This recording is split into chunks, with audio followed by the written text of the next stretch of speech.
Some questions were never meant to be answered. They drift through time like soft echoes, brushing against ancient stones and starlit skies, asking not to be solved, but simply heard. In this series, we will explore the quiet corners of history, where mystery doesn't disturb, it soothes. From lost cities to undeciphered scripts, we will walk gently through the unknown, not to unravel it, but to sit beside it, because perhaps, just perhaps, the beauty of a mystery lies in its silence, and the peace it offers when we choose not to chase answers, but to listen and rest in wonder. The vanished land of Mu, a civilization beneath the Pacific. There is a legend, whispered gently across centuries, of a great land called Mu that once stretched far across the quiet heart of the Pacific Ocean, unlike the bustle of modern tales or the well-lit corridors of mainstream history. The story of Mu floats just below the surface of accepted memory, soft, elusive, and wrapped in salt air and ancient silence. Said to have been the cradle of a luminous civilization, Mu is often described in quiet reverence, not as a place of kings and conquest, but as a place of deep peace, spiritual understanding, and knowledge that flowed like water. The people of Mu, according to those who still dream of them, were gentle stewards of the earth, living in harmony with natural forces, aligning their lives with the stars above and the oceans below. Carvings found on distant islands, myths shared by cultures thousands of miles apart, and subtle echoes in sacred architecture hint that something once lived where now there is only sea. There are no loud claims here, no need for proof, only the gentle possibility that long before our known story began, there may have been a people who simply vanished beneath the waves, not through wrath, but perhaps through quiet purpose, a return to the depths from which life once emerged. As we lie back and breathe in the stillness of the unknown, Mu remains unproven, unexplained, and yet deeply felt, like the memory of a dream you can't quite recall, but somehow know was real. The builders of Gobekli Tepe who carved stone before cities, in the soft hills of southeastern Turkey, beneath layers of time and earth, lies a place older than the written word, older than the wheel, older even than the cities we thought were first. Göbekli Tepe, a name that rolls gently like ancient wind across stone, holds within its carved pillars a mystery that doesn't shout, it hums. Here, massive stone circles rise from the earth with images of animals and symbols not easily understood, as if whispering stories from a world before memory. The builders of Göbekli Tepe left no homes, no burial grounds, no tools to explain their presence, only elegant, precise carvings that seem to know something we've forgotten. And what is most curious is not just that it was built over 11,000 years ago, but that it was deliberately buried, as though its secrets were not meant to vanish, but to sleep. Who were these people who shaped stone with patience and purpose, when most of humanity still wandered the wild? What called them to this place, to lift and carve with such skill before agriculture, before wheels, before cities formed their first heartbeat? The site does not demand belief in one answer, offer space to wonder, space to breathe in questions older than story. Perhaps Göbekli Tepe was a place of gathering, of worship, or of memory. Or perhaps it was something else entirely, something we are not meant to know, only feel. As we rest in thought, eyes closed and breath steady, we do not need answers. The stones still stand, in silence, holding time not like a clock, but like a dream just beginning. The disappearance of the Indus Valley, a silent civilization's end, nestled in the gentle cradle between the Indus and the now-vanished rivers. There once lived a civilization so quietly advanced so subtly powerful that its absence today feels like a soft echo resonating through time. The Indus Valley civilization, also known as the Harappan civilization, was not born of conquest, nor was it defined by kings and wars. Instead, it rose slowly, gracefully, over 4,000 years ago, with its people building vast cities of planned grids, straight roads, and homes with private wells and baths. Their understanding of urban life was astonishing. Cities like Mohenjo and Harappa revealed thoughtful layouts, drainage systems that flowed with the logic of rivers, and brickwork so uniform that one could imagine a shared vision gently guiding their hands. These bricks, standardized in size and shape, spoke of a common understanding, a silent agreement that stretched across hundreds of miles. The civilization spanned more than 1,000,000 square kilometers, reaching what is today Pakistan, northwest India, and eastern Afghanistan, and yet it seemed to beat with a single heart. There were no palaces or temples that towered above others, no vast statues proclaiming the dominance of gods or rulers. Instead, the architecture was modest, equitable, and human-scaled.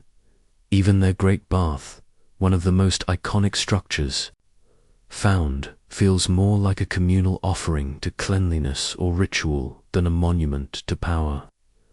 And then there were the seals, hundreds of them etched with animals, symbols, and an elegant script that remains undeciphered to this day. The seal figures a unicorn-like creature, a bull, meditating. Humans hint at a culture that may have valued imagination and spiritual depth.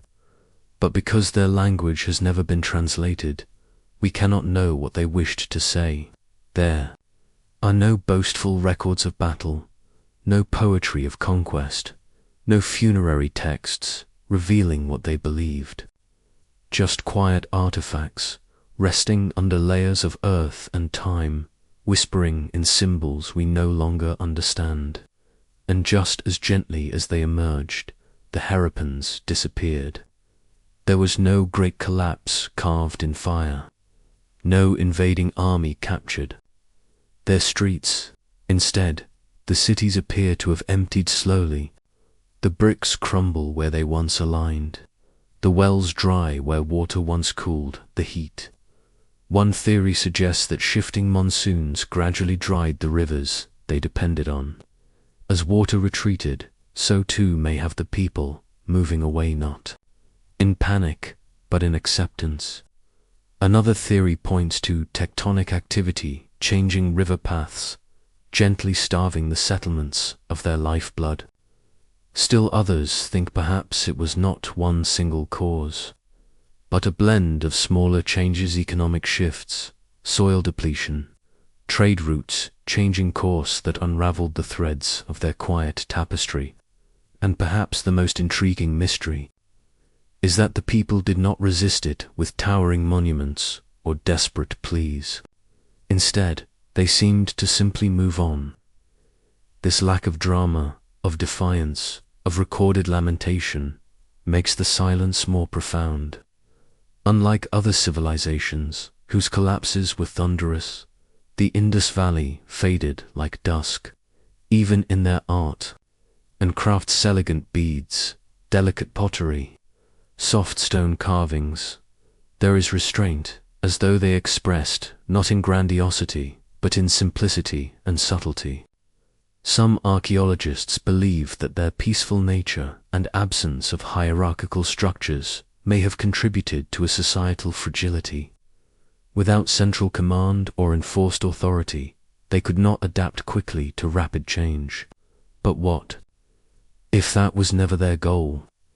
Perhaps they were not striving for dominion or permanence, but for balance with their world rivers, monsoon, soil, and sky. And so, when those elements shifted, they accepted the rhythm and let go. Today, when we visit the ruins of Mohenjo-Daro, we find structures that stand quietly under the sun. neither glorifying kings nor mourning gods. The silence in these streets is not the silence of defeat, is the silence of a story untold. In a world often defined by conflict, their absence of weapons, of battle scenes, of fortresses, speaks volumes. It invites us to consider a kind of society that may have prioritized peace over permanence. Their mystery is not loud, it is soft and elusive. Their memory is not carried in loud legend, but in measured bricks and lost words. There's something soothing about that perhaps a people once lived in harmony with each other and the land, and when the tides of nature changed, they chose not to fight but to return to it, leaving behind no grand statements, only questions, and in those questions we find a kind of peace. For not all stories need a dramatic ending to leave a lasting impression. Some vanish like mist in the morning, leaving behind only the warmth of their quiet presence. The Indus Valley civilization, in its mystery, offers us a mirror not just into the past, but into the nature of legacy itself, reminding us that the most enduring mark a civilization can leave may not be found in monuments or conquest, but in the silence that follows when a people have lived well and disappeared without a trace of anger or fear. In their absence, there is calm. In their memory, a soft reverence. And as the sun sets upon their ancient cities, the wind carries not the sound of battle, but the breath of forgotten harmony, rustling through bricks shaped by hands long gone, hands that asked for no statues, but perhaps hoped to be understood. The Nazca Lines messages to the sky or ritual pathways, across the sun-baked plains of southern Peru, stretching across nearly 200 square miles of arid desert, lie one of the most enigmatic wonders of the ancient world, the Nazca Lines. From ground level, they seem like simple scratches in the earth, long grooves etched into the stony surface. But when viewed from above, a different story unfolds. Suddenly, these grooves become enormous geoglyphs, depicting a variety of animals, plants, and geometric patterns. A monkey with a spiral tail, a hummingbird mid-flight, a spider with elongated legs, and hundreds of straight lines that cut across the land like celestial runes, crafted by the ancient Nazca culture between 500 BCE and 500 CE. The purpose of these lines remains one of the most persistent mysteries in archaeology. How were such perfect forms achieved without aerial perspective?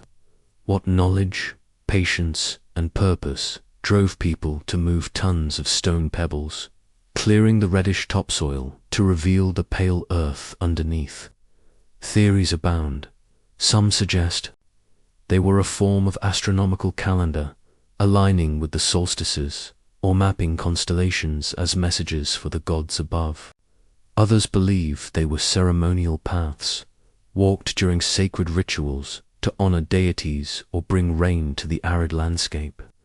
And there are those who wonder if the lines were never meant for human eyes, alone that their vast scale and precision speak to beings in the sky.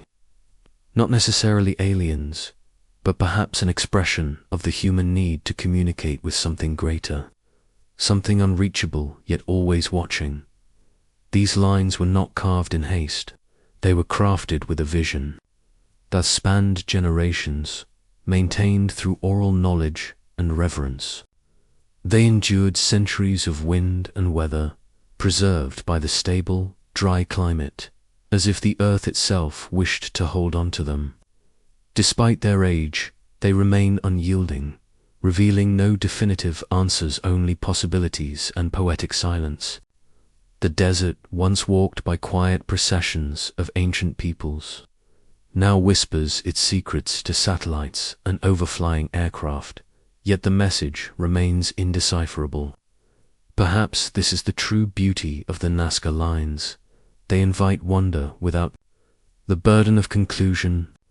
in the stillness of the desert, under skies that have watched unchanged for millennia. These sacred marks reflect an ancient hope that someone, someday, would look down and understand. Until then, they remain a gentle reminder of human imagination, of reaching skyward from the dust, and of mysteries written not in ink, but etched into the very bones of the earth.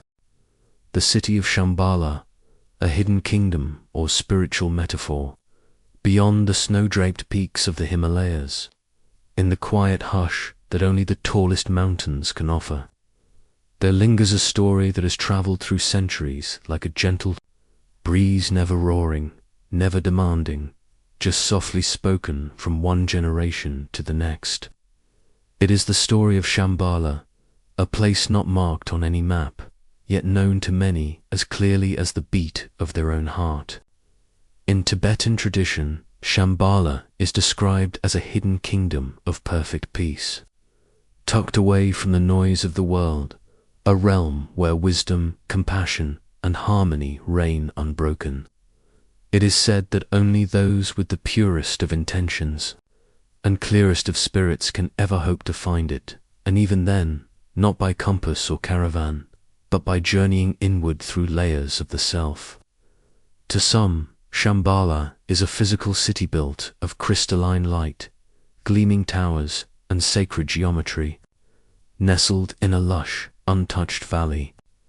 To others, it is a symbol, a poetic metaphor for the awakening of the mind and heart, an ideal that lives not in stone but in soul. And perhaps both ideas are true in different ways, because the power of Shambhala lies not in being located, but in being longed for, as early explorers and mystics from the West heard whispers of this kingdom.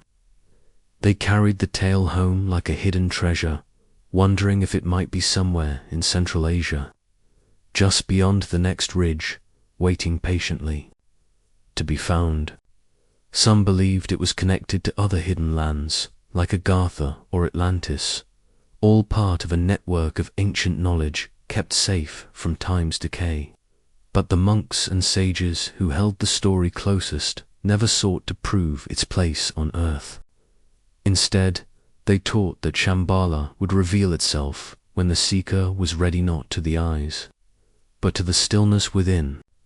In ancient texts, like the Kalachakra Tantra, Shambhala is said to be ruled by a lineage of enlightened kings, protectors of spiritual truths, who will one day return when the world loses its balance, not with wrath, but with a gentle turning of the wheel, restoring calm through wisdom, not conquest. This vision, so different from stories of fire and judgment, invites the listener into a deeper kind of reflection. What if paradise is not a destination, but a way of seeing? What if the kingdom of peace is not hidden from the world, but hidden within it, visible only to those who slow down, breathe deeply, and soften their gaze? The beauty of Shambhala's mystery is that it doesn't need to be solved to be meaningful, whether it lies beyond a snowbank or beneath the still surface of thought. It remains a promise that serenity exists, that somewhere, maybe everywhere, there is a place where harmony has not been broken. And so, as night deepens and the world grows quiet around us, the story of Shambhala arrives like a lullaby carried on a mountain wind.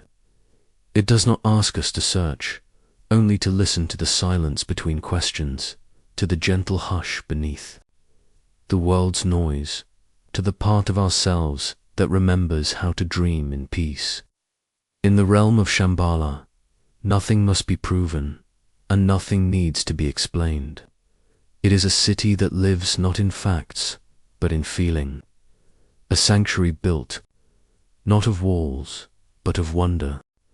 Yonaguni Monument, natural formation or sunken ruins, off the southern coast of Japan, where the waves of the East China Sea quietly meet the Pacific's deeper breath. There lies a place beneath the water that has stirred the imagination of many, yet answered the questions of none. It is known as the Yonaguni Monument massive, stair-like structure submerged near the island of Yonaguni, discovered not with fanfare or expectation, but by chance in the 1980s, when a diver exploring the waters for hammerhead sharks came across what seemed, at first, to be the edge of a lost city. Carved, it seemed, with symmetry and steps, terraces and slopes, angular blocks and narrow passageways. It was, and still is, as if some ancient hand had shaped stone beneath the sea, though no stories survived to tell of who or why. From above, it appears like a fortress overtaken by time and tide. Massive platforms appear to align in deliberate ways, while sharp corners and flat surfaces seem to whisper of chisels and minds that once imagined something greater than nature alone could create. But then again, nature herself has always been a silent architect, shaping stone and sediment across centuries with wind, water, and pressures, sometimes slowly, other times in a rush that leaves behind something uncanny. And so the debate began, not with anger, but with curiosity. Is Yonaguni the work of an ancient civilization lost to history and swallowed by rising seas? Or is it a marvel of geology, sculpted without intention, yet somehow carrying the illusion of design? Scientists, divers, and dreamers alike have descended into these waters, each bringing with them their own light, both literal and metaphorical, hoping to see more clearly what the murk of deep time tries to hide. Some point to the clean lines and right angles of the monument's main terraces, the tall vertical faces that seem to mimic ziggurats or stepped pyramids found in cultures separated by vast oceans, but united by the human instinct to build upwards. Others highlight what they interpret as roads, post doors, or even inscriptions, tiny signs etched into the rock that some believe to be remnants of language, while others see only the random etching of sea creatures or natural fractures. And then there are those who speak of the legend of Mu, a sunken continent said to have vanished beneath the Pacific, a tale often dismissed as myth, yet never entirely forgotten. Could Yonaguni be a remnant of such a world? Not a whole city, perhaps, but a fragmented doorway into a deeper past we have yet to fully imagine. Or is the truth simpler, and in its simplicity, just as beautiful?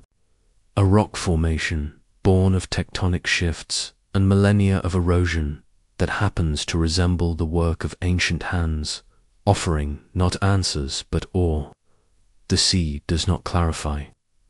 It only continues to move, gently brushing against the stone, carrying sunlight in rippling waves across the steps, inviting the eye to see whatever the heart most hopes to find.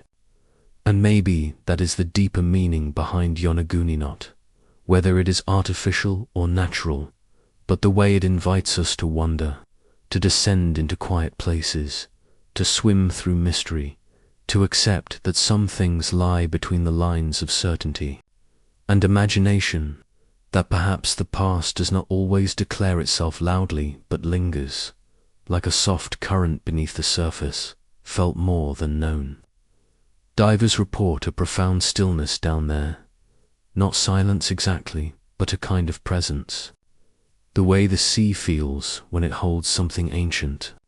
Whether built by early hands or shaped by time alone, the Yonaguni Monument remains one of those rare places where science and myth do not battle but coexist, where you can touch stone and feel story, where you can drift slowly above a step and wonder who, if anyone, once stood upon it. There is no plaque, no gate, no path to follow, just the sea, the stone, and the endless space between knowing and not knowing. And in that gentle, open space, something quiet and peaceful lives, not an answer, but an invitation to dream more deeply. The Voynich Manuscript, a book written in no known tongue, tucked safely in the archives of Yale University's Beinecke Rare Book and Manuscript Library. Encased in careful preservation, there rests a book that is whispered quietly across the century, speaking in a voice that no one has ever truly understood. Known as the Voynich Manuscript, it is a work that defies comprehension, yet draws the human heart close with a gentle persistence, as if it longs to be known, even while hiding behind a veil of mystery. Its pages are aged and browned by time, yet they hold something that feels vividly alive, an elaborate script, curling and flowing in lines that seem deliberate and structured, but belong to no language ever spoken, no code ever cracked. Accompanying this strange, otherworldly writing are delicate illustrations, drawn with care and colored in fading hues, botanical sketches of plants that have never been found in any forest, astrological diagrams that resemble both medieval star charts and maps of thought, and pages filled with naked, nymph-like figures who bathe in interconnected pools of water, under archways and channels that suggest something ritualistic or perhaps medicinal. It is a book of unknown origin, penned in a script sometimes called Voynich's, after the Polish book dealer Wilfred Voynich, who rediscovered it in 1912, though its roots may stretch back to the 15th century, or perhaps even further. Some have speculated that it is the work of a lone genius, inventing an entire language for art's sake, or as an elaborate private journal. Others have suggested it may be a medical manual from a lost school of thought, or a spiritual codex, blending cosmology, healing, and a vision of the natural world long since forgotten. And yet others, in more modern times, have wondered aloud if it is a hoax, an elaborate trick designed to confuse and confound, its meaninglessness being the very point. But if that was so, then why the consistency? Why would someone spend so much time crafting a document where every letter seems to follow rules, where patterns emerge with the grace of a true language, and yet never resolve into understanding? Even the greatest minds in cryptography, from World War codebreakers to artificial intelligence, have failed to crack its code. Linguists have studied the structure of the words, noting that they follow Zipf's law, the statistical rule that governs natural languages, suggesting that it's not gibberish, but something meaningful. Yet every time a solution seems close, it slips away like mist. What adds to its mystique is how personal the book feels. The hand that wrote it moved with intention, with a certain rhythm, repeating symbols with familiarity. The illustrations are not crude or hurried. They are thoughtful, strange, yet soft, never violent, never hurried. The pages feel like they were made not for the masses, but for the self, or for a chosen few, perhaps a monastic audience or a hidden society of scholars. There is something calming in the way the script flows, looping and bending with ease, as if the writer was not burdened by confusion, but guided by clarity that only they understood.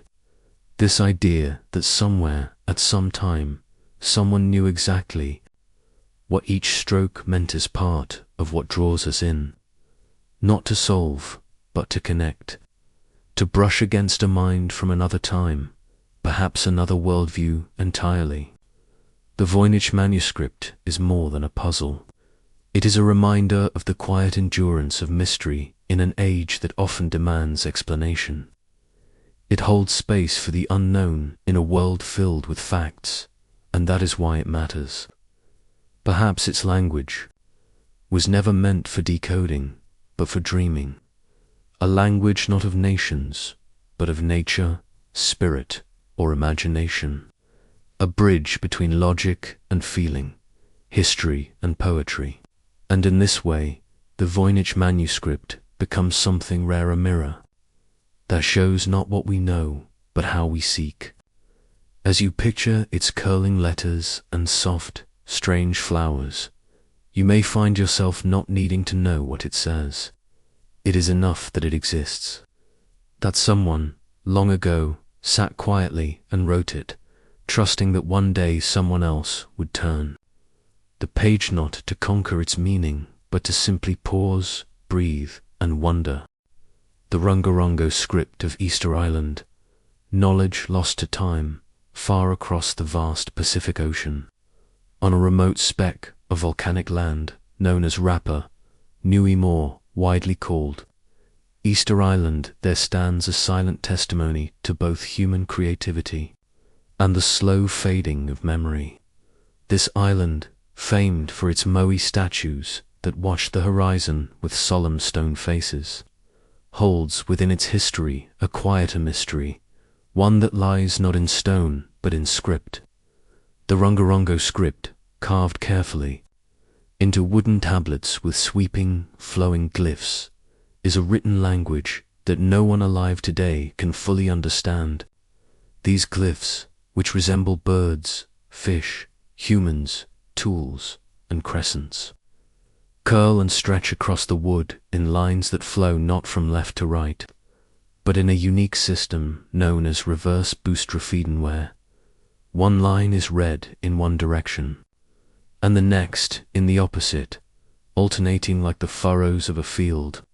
And yet, despite the beauty and complexity of these characters, the knowledge of how to read them is gone. There are only 24 surviving tablets, preserved in museums and archives around the world, and none of them carry with them a Rosetta Stone. No legend, no oral tradition has offered a key, and over time, the understanding of what was once known has simply slipped away. The people of Rapa Nui once thrived here, building not just statues, but stories, carving both into their world with hands guided by deep tradition and belief. Rongorongo, it is believed, may have been there. Attempt to preserve history, mythology, genealogy, or ritual in a form more enduring than speech. Some think the glyphs tell of kings and ancestors, while others believe they are lunar calendars, agricultural records, or chants to accompany sacred rites. The very act of carving them with obsidian flakes or sharp teeth would have taken care and purpose, suggesting a literacy held not by all, but by a priestly or scholarly class. And yet, when the European ships arrived in the 18th and 19th centuries, the island's isolation came to an end, and with it began the unraveling of a cultural thread already weakened by internal pressures, deforestation, famine, and perhaps even conflict. Colonial powers, along with disease and slavery, devastated the population, reducing thousands to mere hundreds in a single generation. The elders who once knew the stories died, the chanters who once sang the meanings stopped singing, and the last readers of the script likely passed into silence without passing along their secrets. In that quietness, the tablets became relic species of wood with silent voices, carried to distant lands by missionaries and explorers who could not read them, but understood they were something sacred. Today, scholars and linguists examine them with gentle curiosity, mapping patterns and repetitions, comparing glyphs, dreaming of breakthroughs that may never come. Some even suggest that Rongorongo could be one of the very few original writing systems ever invented by a culture independently, an extraordinary act of human thought, born without influence from Mesopotamia, Egypt, or China. And yet, this system may have lived for only a short while before disappearing, like a flame that burns brightly for a moment and then fades, leaving behind the warmth of its memory but none of its light. As we gaze at these carved symbols today, preserved in glass or gently turning on digital screens, we are not just looking at an undeciphered code. We are looking at a moment in human history where knowledge flowed in a different shape, where meaning was given form through symbols that once spoke clearly and now only whisper. There is something deeply calming in this, even as it is mysterious. The world does not always give up its answers, but it does offer invitations, gentle beckonings into wonder, into the soft space between what is known and what is felt. And so Rongorongo continues to echo, not in sound, but in presence. It reminds us that stories do not only live in books or languages we can read. Sometimes they live in silence, in mystery, in the spaces left behind. The people of Easter Island may have carved their thoughts into wood, trusting the future to listen. And though we do not yet understand the words, we still hear them in the rhythm of the sea around the island, in the shadows cast by the moai, and in the quiet awe of those who pause to imagine. The Rongorongo script may never be translated, but it does not need to be solved to be meaningful. It lives not just in letters, but in the calm wonder it awakens, and in that stillness it continues to speak. Linear A language of the Minoans still not understood. In the shimmering Aegean Sea, long before the echoes of Plato's Republic or the birth of Socratic thought, there flourished a civilization of artistry and architecture, myth and memory one, whose voice remains just beyond our grasp. The Minoans, who lived on the island of Crete over 3,500 years ago, left behind more than palaces with labyrinthine halls or frescoes of dolphins dancing beneath blue waters. They left behind a script, delicate, measured, purposeful, a writing system we now call Linear A, inscribed on clay tablets, etched into vases, or carefully pressed into seals. These symbols seem to speak, yet we do not know what they are saying. They emerge from the past like the faint whisper of a forgotten lullaby, familiar in form, yet elusive in meaning, while their successor script, Linear B, was deciphered in the 20th century and found to record an early form of Greek. Linear A remains untouched by understanding, a door half open to a room we cannot fully enter. The symbols are graceful and consistent, arranged in lines and grids, suggesting order and repetition. Some glyphs seem like flowing rivers. Others resemble tools or hands, eyes or spirals. Yet even with thousands of fragments discovered on tablets, libation vessels, and ceremonial offerings, no one has cracked the code.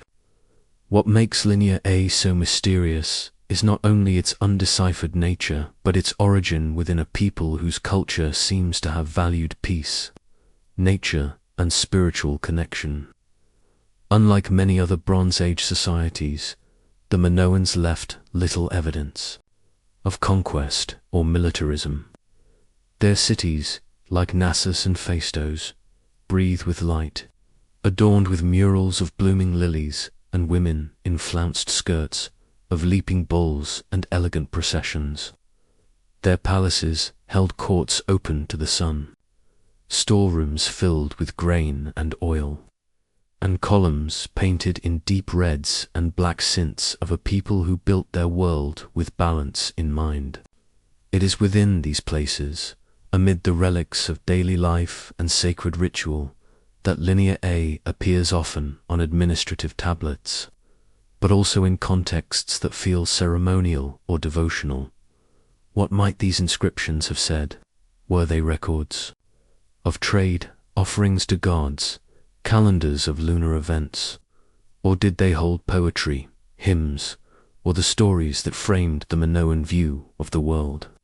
Without a bilingual key, without a translation or parallel, the meanings drift like sea foam along the shore of speculation.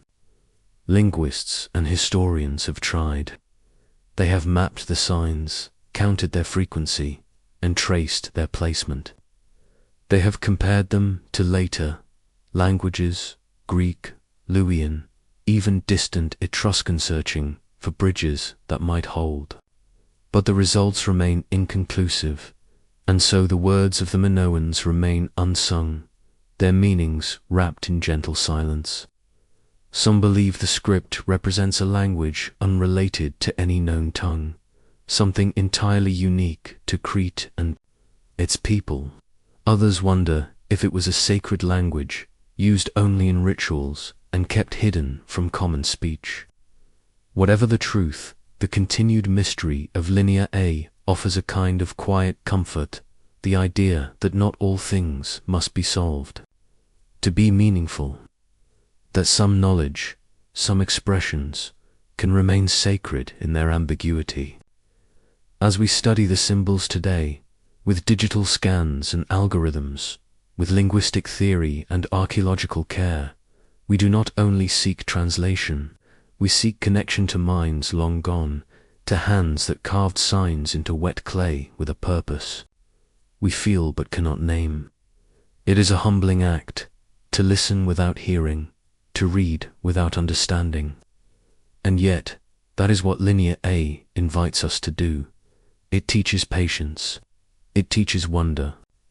It invites us into a shared stillness, where the weight of time does not crush, but calms, reminding us that the past is not a puzzle to conquer, but a presence to dwell within. The Minoans, with their flowing art and harmonious structures, may have written in a language meant not just to instruct, but to evoke.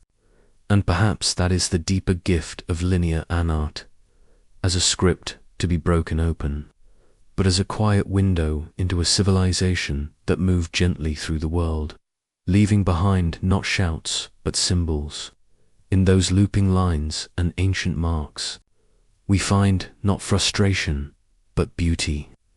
The beauty of mystery, of heritage, of silence that carries weight. As night falls over the Mediterranean, and the wind rustles softly through olive trees near the ruins of Knossos, the symbols of Linear A remain etched in the stones and in the minds of those who wonder. They are not waiting for discovery. They are resting. And in that rest, they continue to speak not in words, but in peace. The Dropa stones, carvings that don't belong, in the gentle hush between myth and memory. High in the mist-veiled mountains, near the border of China and Tibet, there lies a tale not easily categorized, one that lingers like mountain fog, never quite lifting, yet never quite vanishing. It is the story of the Dropa stones, a collection of small, circular discs said to have been unearthed in the late 1930s in a series of caves on the Bayon Har range, a place wrapped in solitude and silence. These discs, some hundreds of them, each about 9 inches wide with a small hole in the center, are, unlike most artifacts found in the region. What sets them apart is not just their presence in such a remote location, but the strange inscriptions carved into their surfaces, spiral grooves that many have likened to a kind of ancient phonograph record. They appear almost mechanical in nature, yet weathered and embedded in stone, as if they had been resting for millennia before being discovered by curious hands. For decades, their existence has been debated, their story carried not in museums or scholarly journals, but in whispered conversations and speculative writings. According to the reports, some now dismissed, others lingering like forgotten pages in a lost book. An archaeologist named Chipu Tei led the original excavation and was the first to propose that the cave dwellers these stones belonged to may not have been quite like us. Among the items found in those high-altitude caves were skeletons with unusually large craniums and fragile frames, as though designed for something other than the heavy pull of Earth's gravity. It was said that within the grooves of the Dropa stones, under intense magnification, were characters so tiny they defied traditional inscription techniques, markings interpreted by some to tell of beings who came from the sky, who crashed in the mountains long ago, and who, unable to return home, lived and died in that quiet corner of the world. The notion is fantastical, and yet it endures. Perhaps because it stirs something ancient within us, the idea that we are not alone, that the sky has always watched us, not just as a canopy of stars, but as a pathway of visitors. Scholars have not confirmed the existence of these stones in any official capacity, and many believe the story to be a well-woven hoax, a tale crafted during a time when mystery and discovery still danced closely together. Yet, there are those who point to strange patterns, similar circular discs found elsewhere, and oral traditions from Himalayan tribes that speak of star people or beings from beyond. What is most compelling, however, is not the certainty of the Dropa stone's origin, but the atmosphere they evoke, the way they make us pause. Whether real or imagined, rarefied or vaporous, they speak to a longing that echoes through time, the desire to understand, to connect, to know what came before us, what watched us, what may have touched our history without leaving a footprint. Only a whisper carved in stone. These grooves, spiraling inward like a cosmic fingerprint, remind us of the fine line between science and story, between archaeology and myth. They remind us that sometimes the greatest mysteries are not those with answers, but those that resist them, those that ask us not to solve, but to reflect. And so the Dropa stones, like so many gentle riddles of the ancient world, invite us to sit quietly beside them, to trace our fingers along their spiral paths, and to imagine a world where sky and stone once met in harmony. Perhaps they were made by hands far more human than legend suggests, or perhaps they are echoes of a truth we're not yet ready to hear. Either way, they wait in silence, not demanding belief, not offering proof, but simply existing in the stillness, like dreams, preserved in clay. As we listen to the wind that moves through mountain passes, or gaze at the stars above those ancient ranges, we might sense what the Dropa stones represent, not just an unsolved riddle, but a doorway to wonder. And in the calmness of night, that is enough. The copper scroll, a treasure map or religious riddle, in the quiet recesses of ancient stone, where winds once whispered through the caves of Qumran near the Dead Sea, there emerged an artifact that did not crumble with time like parchment, or decay like fragile leather, but instead shimmered with a hardness that preserved its enigma. The copper scroll, unlike the other Dead Sea scrolls found nearby, was not written on papyrus or animal skin. Instead, it was etched into thin sheets of copper, as if what it contained was meant not merely to survive, but to endure, perhaps even to wait. Unrolled with difficulty, its surface cracked and corroded. The text revealed a list and inventory that seemed strangely out of place, amidst the spiritual texts and community rules found alongside it. Line after line, it described locations and measures, weights of gold and silver, hidden away in places described with both specificity and secrecy. In the valley of Acre, under the third step, it might begin, and then name a vast some hundreds of talents of gold, buried, it said, long ago. There were over 60 such entries, each one written with precision, as if it truly meant to guide a reader to a hidden treasure. But was it literal?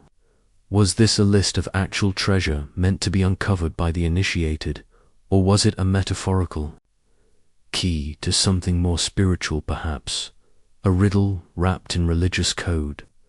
Scholars have debated its purpose since its discovery in 1952. Some believe the scroll reflects a real treasury, possibly connected to the temple in Jerusalem, hidden away before the Roman conquest, preserved for a time when the faithful would return. Others believe it was symbolic, a theological teaching rendered in the language of gold and silver to speak to a treasure of wisdom rather than wealth. What adds to the mystery is the scroll's tone. Unlike most sacred texts of its time, it does not invoke divine names or spiritual themes. It reads almost like an ancient ledger or instruction manual, calm and dry, but oddly poetic in its stillness. Its copper surface preserved these words through centuries of silence, and yet the places it names no longer speak. None of the listed hoards have ever been found, not a single bar of gold, not a single urn of coins, and perhaps they never will, or perhaps they were never meant to be. What if the treasure is the scroll itself? What if it teaches patience, mystery, or humility, reminding us that not all questions have answers that lie in the earth? The mere act of reading it slowly, gently, word by etched word, becomes an experience of trust and curiosity, one that echoes through time. Even now, with modern tools and satellite scans and ground-penetrating radars, the locations remain elusive. The scroll does not yield, and the land remains quiet. And yet, each time someone picks up its story, each time someone wonders where the Valley of the Shadow lies, or what lies under the steps of a ruined cistern, they step into a long lineage of seekers, individuals not unlike the scroll's unknown author, who also understood the power of secrets softly spoken. It is this kind of mystery, wrapped in quietness and preserved not in gold but in questions, that soothes us in the night, because deep down we understand that some treasures are not meant to be unearthed, but simply carried with us. The copper scroll sits now not beneath a stone, but in a museum case, its delicate copper panels resting like folded silence. And still it whispers not in commands or revelations, but in the simple, enduring mystery of a list that has outlived the world it once described. It asks nothing, proves nothing, demands nothing. It simply exists, and by doing so, it invites us to pause, to imagine, and to dream of what might lie beneath the dust of history, waiting not for discovery, but for remembrance. The Baghdad Battery, ancient electricity or simple vessel. In a quiet museum room, once nestled in the heart of Baghdad, there stood an object that would go on to stir imaginations far beyond the borders of ancient Mesopotamia. Small clay jar, unassuming at first glance, yet quietly pulsing with mystery, known now as the Baghdad Battery. This curious artifact was unearthed in the 1930s near the village of Kujet Rabu, not far from the capital, during excavations that revealed traces of the Parthian civilization, which thrived nearly 2,000 years ago. What caught the attention of researchers was not merely the shape of the jar, but what was found inside: a hollow cylinder of copper suspended inside the clay vessel, held in place with asphalt and capped with a rod of iron. At first glance, it looked like a storage container, or perhaps some kind of ritual object, but one German archaeologist, Wilhelm King, proposed a theory that still echoes through quiet halls of speculation. What if this was a form of ancient battery, a device capable of producing electricity long before modern science ever thought it possible? The idea, while startling, was not entirely baseless. In modern laboratories, replicas of the Baghdad Battery, filled with acidic liquids such as grape juice or vinegar, have demonstrated the ability to produce a small electric charge, not enough to light a lamp, but perhaps enough to electroplate a tiny object or stimulate a sensation during a ritual. And it is this, perhaps, that keeps the mystery alive. Was this jar truly an instrument of power, a relic of forgotten technology? or simply a container for sacred scrolls or medicines that happened to resemble something more. The truth lies in silence, buried beneath centuries of dust and displaced artifacts. For the original object has since vanished from public display, lost amid the turmoil that once swept through Iraq's museums. We are left only with sketches, second-hand descriptions, and the quiet murmur of what-ifs. Could the ancient Parthians have stumbled upon a primitive form of electricity, used not to light their homes but to awe, to heal, or to sanctify? Or was this just coincidence, a vessel whose components accidentally resembled the ingredients of a battery, with no spark ever intended? Some imagine a priesthood that understood enough of nature's forces to control reactions others could not. Explain, using mild electric sensations to simulate divine presence or command respect. Others envision a utilitarian tool crafted without deeper meaning, a container whose design served practical ends, misunderstood by modern eyes seeking wonder. Yet no other batteries have been found from that time, no instructions or replicas, no clues to suggest widespread use.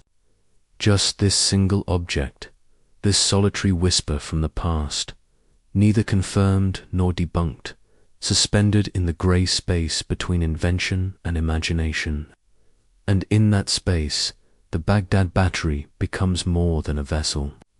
It becomes a metaphor for history itself, fragile, incomplete, and filled with potential. Whether it hummed softly with energy or sat quietly in a corner of a forgotten chamber, its legacy lies in the questions it leaves behind. What do we lose when knowledge fades?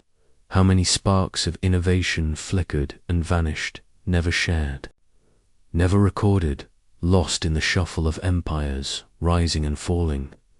The battery does not need to work for its mystery to endure. In its quiet, it reminds us that sometimes the past is not a story of certainty, but of wonder, a reminder that even the most ordinary-looking objects may contain worlds within them. And as we imagine this little jar, perhaps nestled once in a wooden shelf or carried carefully through a sandstone corridor, we find ourselves drawn not to the electricity it may have held, but to the charge it still carries in our thoughts. A charge that powers curiosity, humility, and the gentle understanding that history is not always about answers, it's about listening. Listening to what is no longer spoken, feeling what is no longer seen. The Baghdad Battery, whether a tool of science or a symbol of mystery, waits in that listening space, where the night quiets the noise of certainty and invites only reflection. And in that space, it lives on. The Antikythera Mechanism, a computer from the deep past, resting silently beneath the Aegean Sea for nearly 2 millennia, encased in coral and cloaked in rust, a mysterious object awaited discovery not in the gilded chambers of an ancient library or temple, but aboard a forgotten Roman-era shipwreck off the coast of the Greek island Antikythera, when sponge divers stumbled upon its broken bronze fragments in 1901. No one could have predicted the quiet revolution this encrusted artifact would ignite. Over time, as scientists slowly peeled back the layers of sediment and age, they uncovered a marvel that seemed to defy historical timelines, an intricate arrangement of gears, dials, and inscriptions, geared not toward decoration, but computation. This was the Antikythera Mechanism, often called the world's first analog computer, a name that echoes with reverence and awe. Its gears, now fragile and partially lost to time, once turned with astonishing precision, tracking the movements of the sun, moon, and even predicting eclipses and planetary alignments. In a time before telescopes, before microscopes, before even the concept of complex machinery as we understand it today, Someone, or perhaps a lineage of thinkers, designed and constructed a device capable of mapping the heavens with mathematical accuracy. What made it more remarkable was not just its existence, but its silence across history. No other mechanisms like it have survived from that era. It was a whisper of brilliance, surrounded by centuries of darkness, as if a single star had blinked into view in an otherwise clouded sky.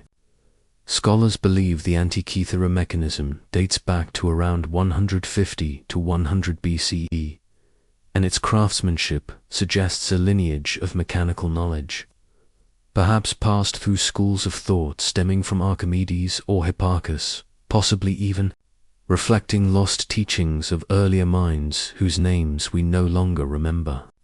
But just as haunting as the gears themselves are the questions they raise. Why was such knowledge not passed forward more clearly? Did wars, fires, or forgetfulness bury these capabilities? Or was this mechanism a unique anomaly, a lone spark of genius in a world not yet ready to hold onto such a light? The inscriptions along its dials, written in ancient Greek, hint at a practical purpose set, tool for understanding time, festivals, celestial cycles, but beneath that utility lies a profound glimpse into the human spirit's yearning to understand the universe. Someone, long ago, looked at the swirling sky and sought to turn its dance into something measurable, understandable, maybe even beautiful. And they did so not with computers, satellites, or silicon, but with bronze, patience, and vision. The gears, some as small as a coin, others finely toothed to a fraction of a degree, once moved in harmony, turning not only themselves, but our perception of ancient knowledge. As we sit now in quiet rooms, listening to the soft tick of modern clocks or the hum of distant machines, we can almost hear the gentle turning of that ancient mechanism, like a lullaby from the past, steady and sure. It reminds us that intelligence is not linear, and that time does not always carry knowledge forward. Sometimes it folds it away, storing it in the deep, waiting for the right moment to be rediscovered. The Antikythera mechanism, resting now in fragments at the National Archaeological Museum in Athens, is more than a relic. It is a meditation on forgotten brilliance, a symbol of how easily genius can slip through the cracks of history, and how quietly it can return. No flashing lights, no grand monuments, just gears gentle, precise, purposeful, spinning in harmony with the stars. It asks nothing of us but wonder, and in its stillness it invites us to dream not just of the past, but of the minds that shaped it silently and brilliantly under skies we still share. The London hammer, modern tool in ancient stone, in the quiet town of London, Texas, not to be confused with its famous European namesake. An object was found that would quietly stir ripples of mystery across the calm waters of historical understanding. The year was 1936, and a couple on a casual walk stumbled upon something unusual. A chunk of weathered limestone with a piece of wood protruding from one side. At first glance, it appeared unremarkable, but upon closer examination and careful splitting of the stone, they revealed something even more intriguing. Bedded within the matrix was a metallic hammerhead, seemingly fused into the surrounding rock. The hammer, now known as the London hammer, quickly became a source of wonder and speculation. How could a clearly human-made object, complete with a smoothly shaped wooden handle and an iron head, be encased in rock that some claimed dated back to hundreds of millions of years? Such a question, gentle and slow-moving, like the winding rivers of time, invites not panic or urgency, but a deeper kind of reflection. The hammer itself is modest in size, its form familiar to any craftsman or builder, and yet its context is is what sets it apart, not for what it is, but for where and how it was found. Was it truly encased in ancient rock, or had minerals simply formed around it in more recent times, mimicking the appearance of deep geological age? Some researchers suggested the surrounding material was not ancient sedimentary rock, but a concretion process where minerals gradually harden around an object, creating a shell that looks deceptively old. And yet others held fast to the belief that this tool represented an anachronism, a quiet contradiction to the timelines we hold dear. They imagined civilizations long before our known history, rising and falling without record, their tools and stories swallowed by the slow churn of earth and time. But whether the hammer is a relic from a lost age or a modern object caught in an unusual geological cradle, its presence does something unique, opens the door to wonder without demanding resolution. No inscriptions mark its iron, no grand setting frames its discovery, just a piece of wood, metal, and stone resting together in quiet contradiction. Perhaps the most enduring aspect of the London hammer is the way it gently invites us to hold uncertainty without fear. It doesn't shout of conspiracies or revolutionize our view of history with thunder and fanfare. It simply rests, quietly and immovably, within its stone embrace. There is a softness to this mystery, a stillness that mirrors the patience of the earth itself, and in that stillness we find not frustration, but peace. The hammer reminds us that not all answers need be immediate, that some objects are best appreciated not for what they definitively tell us, but for how they expand our imagination and curiosity. It echoes a truth many ancient artifacts share, that history is not a straight line, and time does not always leave clear footprints. Sometimes it leaves shadows, outlines, gentle nudges toward deeper questions.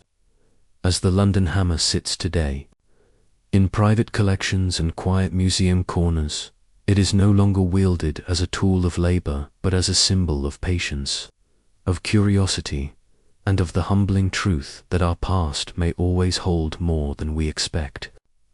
In the soft glow of such questions, we are reminded that history doesn't only live in textbooks and timelines, but in quiet anomalies, in the gentle puzzle pieces that don't quite fit, and in the simple objects that refuse to tell their whole story. The London hammer, whether a marvel of preservation or a whisper from an unknown chapter of human experience, rests not in our hands but in our thoughts, still and enduring, like a forgotten note in the song of time. The Saqqara bird, glider, toy, or symbol. In the dry sands of Saqqara, where the Egyptian sun leans softly against the weathered stones of ancient tombs, a quiet artifact was discovered that continues to ruffle the feathers of historical certainty, because it was grand or made of gold, but because it seemed to hint at something far more elusive, the dream of flight. This object, small and carved from sycamore wood, measures just under 6 inches in length and resembles a bird, yes, but not quite a bird in the way nature typically makes them.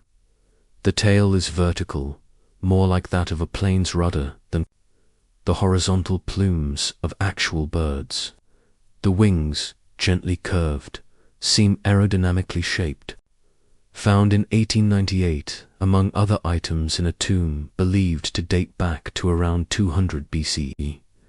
This curious piece, now known as the Saqqara bird, was catalogued without ceremony and placed among children's toys and ceremonial objects, until decades later when the shape captured new attention. In a world where the skies have long been ours to command, it's easy to forget the wonder that the idea of flight once held. But for the people of ancient Egypt, the sky belonged to the gods, the falcon-headed Horus, the sun-sailing Rand. This little wooden bird, sitting quietly through centuries of dust and time, stirs a question that floats lightly but never settles. Could this be a model of ancient flight? Was it a toy whittled by a loving hand to entertain a child, its purpose simple and joyful? Or was it a ceremonial object, placed with reverence to carry a soul upward through the celestial winds to the afterlife?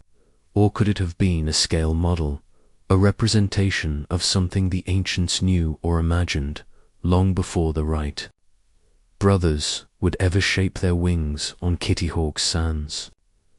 Experiments by modern enthusiasts and aeronautical engineers suggest that, if scaled and slightly modified, the Saqqara Bird could indeed glide, its form possessing a basic aerodynamic capability. A lightweight replica with minor adjustments has been launched through the air with surprising smoothness. Still, these reconstructions are interpretations, educated guesses passed through modern lenses, not definitive proofs. And perhaps that's the beauty of it. What the Saqqara Bird offers is not an answer but a gentle question, a feathered riddle placed gently in our path. In its small body, carved by an ancient hand whose name is now lost, lies the soft hum of curiosity, preserved not in words but in shape. It is easy to project our own modern dreams onto the past, to imagine ancient engineers sketching blueprints of winged machines, to romanticize vanished knowledge with stories of vanished skies. But what we know for certain is less dramatic and more tender. Someone carved this object, someone placed it lovingly in a tomb, and someone, perhaps a craftsman, perhaps a priest, imbued it with meaning. Whether symbolic, functional, or playful, it flew first in someone's mind.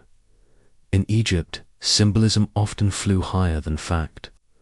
Birds were bridges between realms, carrying prayers and spirits, representing not just flight, but freedom, vision, and divine presence. Perhaps the Saqqara Bird never needed to fly in the way we understand it. Perhaps it was always soaring, silently, across the vast emotional skies of belief. And yet, the allure remains, because it sits on the boundary between the known and the unknown. It invites us to pause and wonder. In that wondering, we find something calming. We are not asked to decide, only to dwell for a moment in the possibility, to touch the smooth curves of ancient wood in our minds, to imagine the eyes that shaped it, and to feel, just lightly, the shared dream of rising above the earth. No other artifact says so little, and yet sings so sweetly of longing, the longing to lift, to float, to move like wind and spirit. And in this age of noise and answers, the Saqqara Bird does something profound. It remains still. It doesn't defend itself with inscriptions or declarations. It simply is simple, quiet, and full of potential meaning.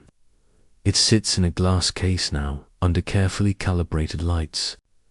In the Egyptian Museum, its wings no longer tested by tomb winds, but watched by eyes from every corner of the world. Scholars debate, children point, artists sketch, and dreamers ... dream the past. When viewed through such a tender lens, becomes less a series of events, and more a collection of possibilities. The Saqqara Bird, glider or not, toy or not, sacred, symbol or idle craft, lives on because it doesn't demand belief. It invites it. Like a lullaby hummed without lyrics, it holds a place in our collective story that cannot be dismissed nor easily defined. It is a quiet breath from a long time ago, a feathered whisper from stone chambers and sunlit sands. And whether or not it ever flew through the sky, it surely flies now through imagination, through wonder, and through the endless dreamscapes of our sleeping minds. The giant stone spheres of Costa Rica, perfect shapes with no purpose. In the lush rain-soaked valleys and dense jungles of Costa Rica, far removed from the dry ruins of empires or the towering ziggurats of ancient cities, lie hundreds of massive stone spheres, some as small as a basketball, others as wide as a human's outstretched arms, and a few weighing several tons, resting quietly where time left them. They are nearly perfect in their roundness, carved with such precision that even in an age of machines, one would pause to admire their symmetry. Locals call them Las Bolas, and they rest scattered across the southern regions of the country. Many found partially buried, some moved and placed in front of modern buildings, others hidden under forest canopies, still cradled in their original beds of earth. They do not proclaim their origins with inscriptions or decorative markings. They are silent, quiet monoliths of mystery, their meaning unknown, their purpose unproven. They appear to have been made between 600 and 1000 CE, associated with the Dyatlov culture, an indigenous society that left behind few written records and even fewer clues as to how or why these spheres were created. And it is perhaps this quiet lack of explanation that gives the stone spheres their power. Because they do not explain themselves, they open a wide, gentle space for imagination to drift. Scholars have puzzled over them for decades. Were they used as celestial markers, aligned with stars, or were they status symbols, reserved for the homes of ancient chieftains? Some are found in seemingly intentional alignments, running in lines or grouped in clusters, but time has scattered them, and many have been moved, making original patterns difficult to trust. There is no central pyramid beside them, no temple wall on which their shadows fall, no stele bearing a king's name. They are, as they are now, isolated forms of perfection, bearing no direct witness, made from granodiorite and other local stones. They were not easy to shape. Without iron tools, the Dyatlov people would have needed remarkable patience and skill, using heat, water, and hammering stones to sculpt each sphere into a smooth, rounded form. And yet they did again and again, not once or twice, but hundreds of times. The act of creation itself feels meditative, as if the process was as important as the outcome. One wonders if, perhaps, the making of a sphere was a communal ritual, passed through generations, not for function, but for form, not to use, but simply to make. Over the years, theories have floated through the archaeological landscape, like morning mists, some grounded, others fanciful. Were they navigation aids, burial markers, representations of planets, or even gifts for gods? None of these ideas have been confirmed, and so the spheres remain beyond definition. Their smoothness, so precise, defies casual explanation. Some have asked, without claiming an answer, how does a pre-industrial society craft such perfection from such resistance? But the tone of mystery surrounding the spheres isn't one of alarm or urgency. It is, instead, a peaceful curiosity. Unlike other enigmas of the past that hint at destruction or conquest, these stones simply sit. They do not disturb. They do not demand. They simply aren't changing, unmoving, undisturbed by time's passing. Their stillness becomes a kind of message, though its words are unknown, like the soft tapping of rain on leaves in a hidden forest. The spheres invite quiet wonder rather than loud speculation to the indigenous people of the region. These spheres are part of a forgotten cultural thread, one that deserves more than just mystery. And so, as researchers and caretakers return to study them, there is also a growing movement to honor the Dyatlov culture, not just as the mysterious makers of spheres, but as a people with complex lives, beliefs, and understandings of the world. The spheres may be the visible legacy, but they are not the whole story. Perhaps they were made to reflect a cosmic balance, or to embody a belief in the eternal. After all, the sphere is a shape with no beginning and no end, a gentle loop that offers no edge, no corner, no direction. It rolls, yes, but not with purpose. It moves only when moved. And in that shape, there may be a deeper reflection of time, life, and the quiet cycles of nature that the Dequis knew well. Or perhaps it was beauty that inspired them, and nothing more than appreciation for the perfection of form, for the feel of a smooth curve beneath the hand, for the shadow cast by roundness at dusk. Today, these stone spheres still lie under open skies, where mist creeps low and birds cry in the canopy. Some sit in gardens and museums, taken from their origins by well-meaning hands, while others remain where they were placed so long ago, cradled by moss and memory.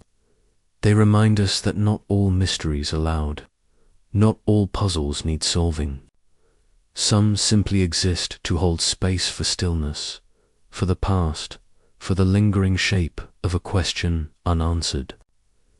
As you drift into the calm of sleep, let the thought of these perfect, purposant known stones roll softly through your mind.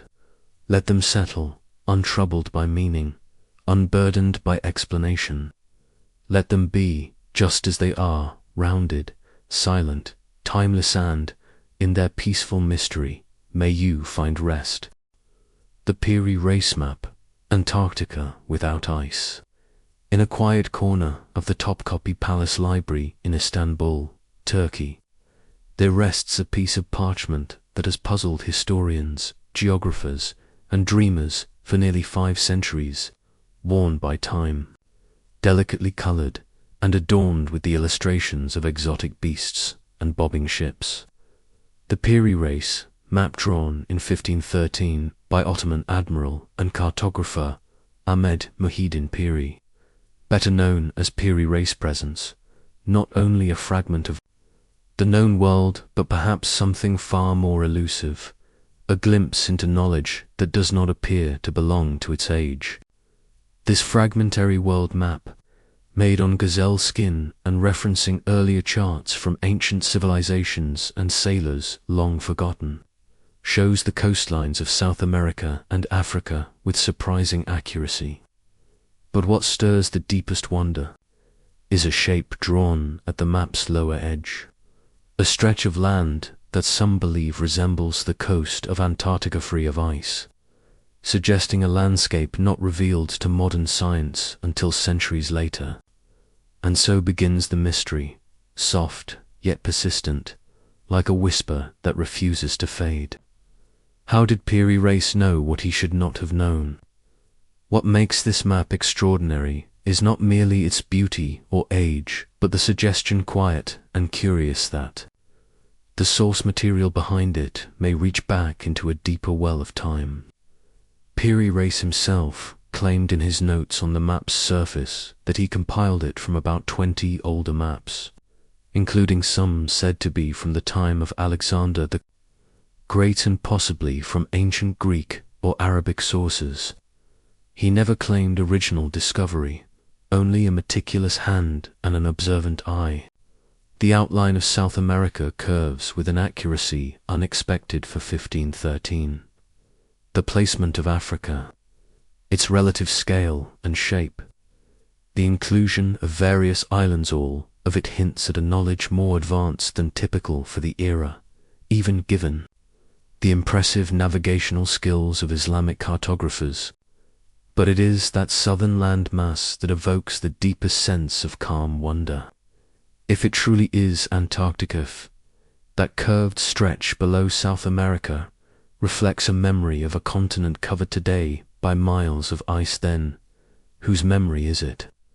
What minds mapped a coast that would not be seen again until the 20th century beneath satellite imaging and radar? Modern scholars debate the claim.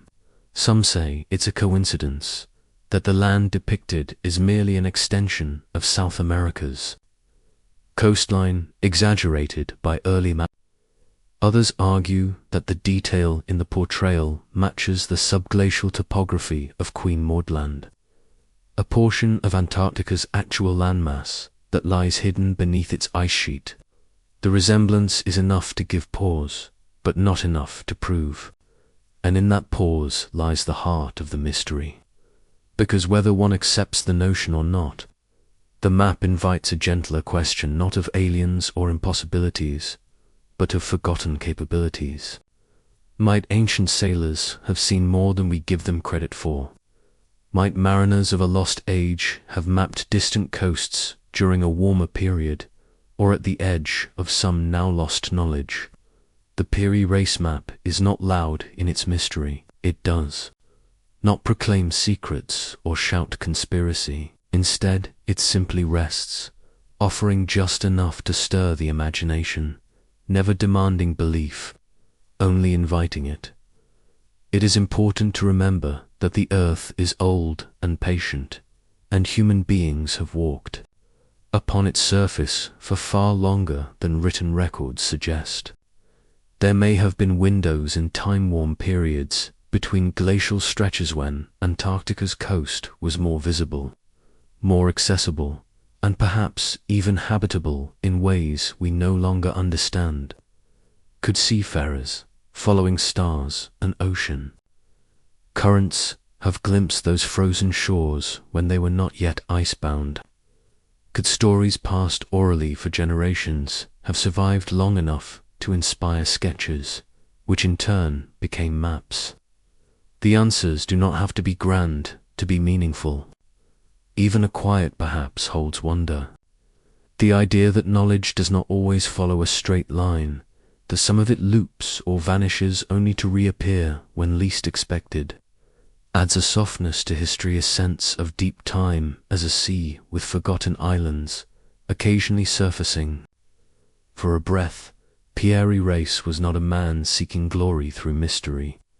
He was a naval commander, a map maker, and a scholar. His map, with its careful annotations, bears the marks of a mind rooted in the physical world, not fantasy. And yet, even grounded men can carry echoes of forgotten visions.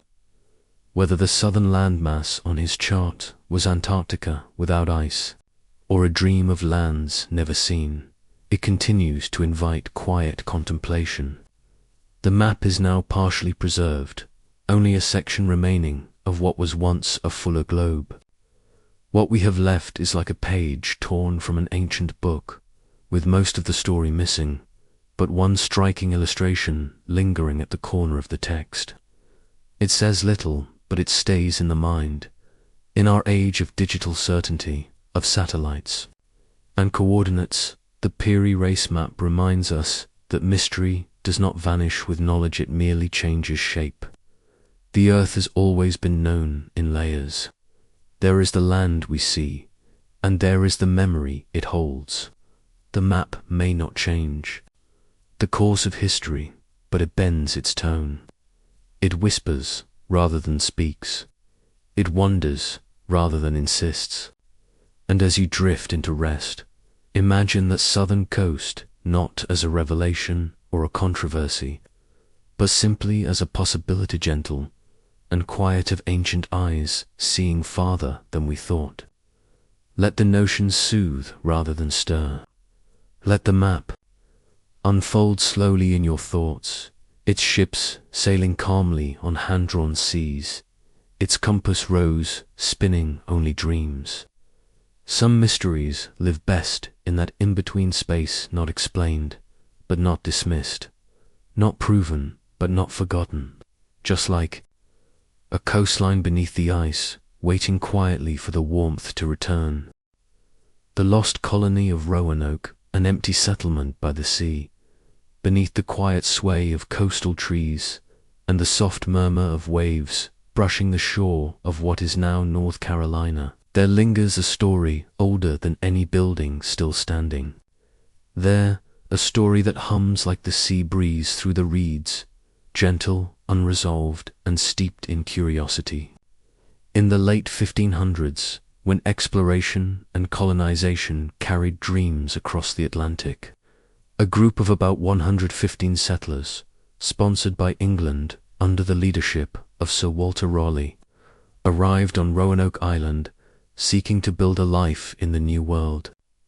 They came with hope, with supplies, and with the cautious optimism of beginnings, carving out a small colony on the edge of the unknown.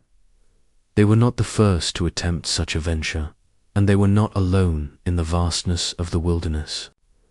But something about their presence, something about what came next, has since made Roanoke stand apart in the pages of gentle mystery. Their leader, John White, returned to England for supplies, a journey delayed longer than expected by weather and war. And when he finally came back 3 years later, he found no fires burning, no crops growing, no voices calling from the woods only. An eerily empty settlement, with no signs of struggle, no evidence of battle or escape, just the word Croatoan carved into a fence post, and Crow etched into a nearby tree. The houses had been dismantled neatly, not destroyed, as if the colony had departed in order and calm, not panic.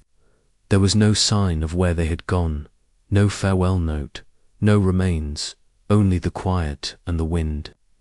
From that moment onward, the Roanoke colony passed from history into legend, not with shouts, but with silence. Some believe they joined with local tribes, such as the Croatoan, now known as the Hatteras, intermarrying and blending into native life in peace. Others suggest they may have tried to sail elsewhere, perhaps south toward other English attempts, only to be claimed by the sea or the wild. No graves were ever found, no structures beyond the original palisade, just nature quietly retaking its space. For centuries, researchers and archaeologists have sought to piece together the truth and arrowhead here, a European brooch there, fragments scattered like echoes, but no single thread has yet been tied with certainty. The story remains open, not in a dramatic way, but like an old book with a missing final page, leaving the imagination to stroll gently across what might have been. The word Croatoan, once seen as a clue, may have simply pointed toward the island now called Hatteras, or may have held a deeper meaning lost to time.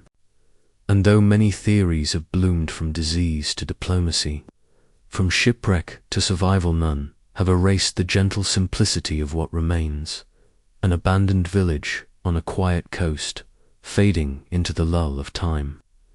There is something soothing in that mystery, not terrifying, but soft, like a question left for the wind to answer in whispers. It is not a tale of endings written in fire, but of lives that possibly continued elsewhere, out of reach of records and maps, remembered not by monuments, but by the sea itself, when the moon rises over Roanoke and casts its light on the waters. Still surface, it reflects not loss, but the ungraspable beauty of the unknown. Perhaps they survived, perhaps they thrived, or perhaps they simply walked into the forest, hand in hand with a new future.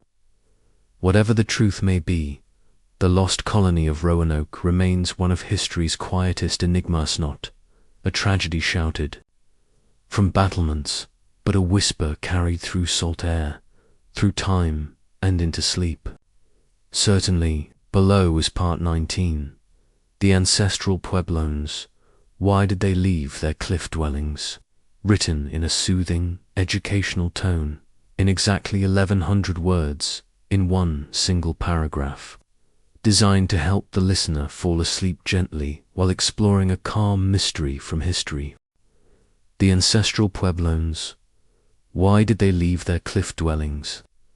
High in the sunlit cliffs of what is now the American Southwest, nestled within the sandstone alcoves and overlooking the quiet canyons, the remnants of a great and thoughtful people still stand in timeless silence.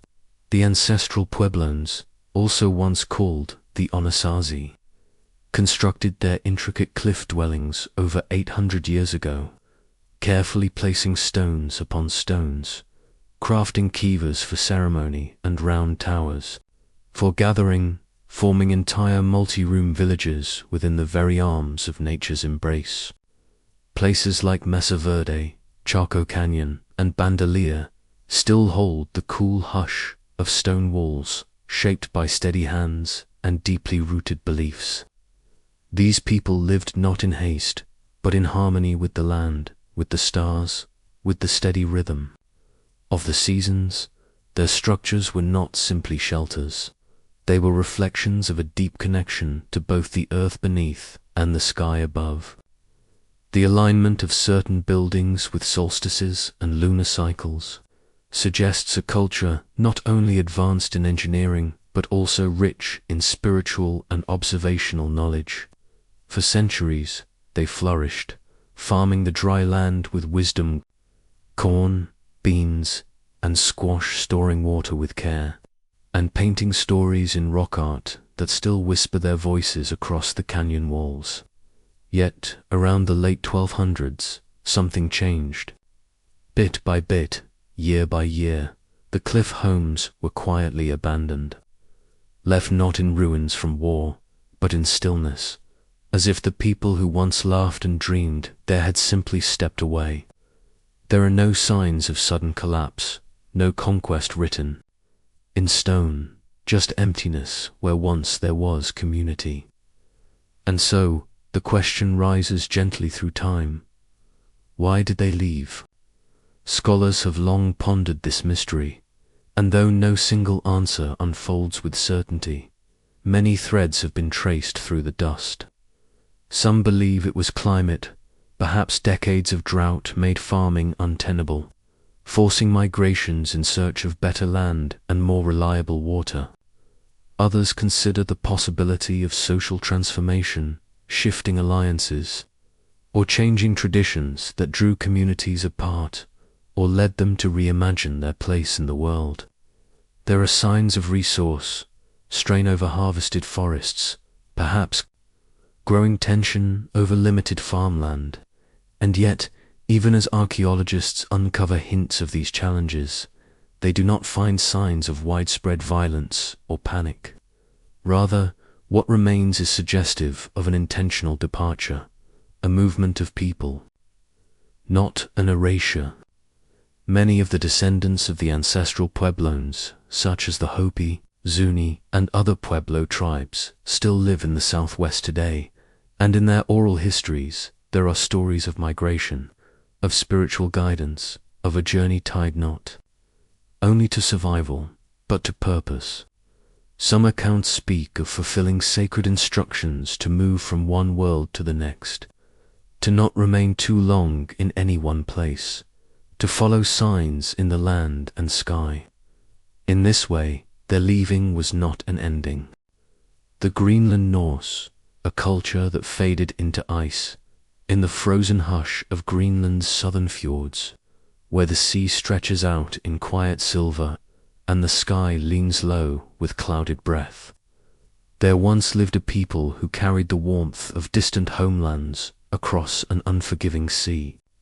The Greenland Norse, settlers of Scandinavian descent, arrived around the end of the 10th century, guided by the venturesome spirit of Eric the Red, whose exile from Iceland led him westward into lands touched by the Arctic wind. They brought with them sheep, goats, and cattle, carved turf homes into the rolling earth, and built churches with enduring stone, anchoring their faith into a land whose silence spoke louder than any sermon. For nearly 500 years, they lived there not as conquerors or fleeting visitors, but as settlers who raised families, traded ivory from walrus tusks with Europe, and etched crosses into cold stone with hands both steady and hopeful. The Norse communities in Greenland, primarily the eastern and western settlements, weathered much in that time, clinging to the edge of the known world with resilience. They hunted, they herded, they held marriages and baptisms, and for a long while they endured. And yet, like so many stories whispered by time, theirs would become a fading light, dimming slowly, with no single cause to call its end, only a gentle, accumulating absence. By the 15th century, the Western settlement had vanished, and by the early 1400s, the Eastern settlement too had gone quiet. When later visitors arrived, they found ruins but no people homes, without hearths, fields without footsteps, chapels still standing but empty of prayer. No records of flight, no signs of war, just a stillness, complete and unbroken. The reasons for this disappearance remain a tapestry of speculations woven gently through ice and earth. Perhaps the climate shifted as the medieval warm period gave way to what would be known as the Little Ice Age, making pastures grow sparse, winters grow longer, and hay harder to store for the animals that sustained them. Perhaps trade with Europe dwindled, ivory no longer drawing ships across the sea, leaving the Norse increasingly isolated in a land that grew colder and more remote with each passing season. Some believed the soil, thin and fragile, eventually gave too little, worn by overgrazing and the unrelenting cold. Others imagined the slow erosion of hope, young generations choosing to leave or intermarry with Inuit neighbors, while elders remained until silence overtook them. Yet, the archaeological record tells of no violence, no mass graves, no calamity, only lives lived and then gently receded, like a tide that does not crash, but simply withdraws. It is a story not of collapse, but of quiet departure. In the Greenlandic wind, there are no cries, only the sound of snow brushing against old stone foundations, of grass growing where children once played. Their churches still stand in part, their farms can still be traced by the careful observer, and their memory lingers, not in monuments, but in the calm puzzle of where they went and why. It may be that they left gradually, some returning to Iceland or Norway, others slipping into the rhythms of the native Thule culture that adapted so much more flexibly to the Arctic world. But the mystery remains soft and unresolved, more gentle than tragic, more quiet than lost. When one walks today among the remnants of the Norse in Greenland, among stone walls, grazing tundra, and the ever-watching mountains, there is no drama in the air, only a serene hush, a reminder that not all disappearances are disasters, and that some endings come not with fire or flood, but with frost and time and a final breath of wind across the snow. The Greenland Norse did not vanish as a tale of doom, but as a song slowly fading, leaving behind a beautiful stillness that asks only to be remembered. The children of the Mary Celeste, gone without a trace, in the wide, quiet stretch of the Atlantic Ocean, where the sky melts into the sea and time drifts slowly with the waves. There was once a ship named the Mary Celeste, a vessel built, not for legend but for trade, carrying people and cargo with the steady rhythm of purpose. She set sail from New York in November of 1872, bound for Genoa, Italy, with 10 souls aboard: Captain Benjamin Briggs, his wife Sarah, their 2-year-old daughter Sophia, and a carefully selected crew of 7. The voyage began like many other preparations, hopeful goodbyes, and a ship loaded with barrels of industrial alcohol. There were no signs of danger, no portents of misfortune, only the creaking of timber and the pull of wind in canvas sails. But sometime in the silent weeks that followed, something shifted. On December 4th, the Mary Celeste was found adrift in the open sea by the crew of the Dei Grazia, another merchant ship that had departed New York only days later. The sight was strange. The Mary Celeste floated intact, with no visible damage. Her sails partially set, and her hull seaworthy. There were no cries, no smoke, no struggle. The lifeboat was missing, and the people, every last one of them, were gone. Inside, the cabin lay in an eerie state of stillness. The captain's log ended abruptly 10 days prior. Plates were set on the table. The child's toys were untouched.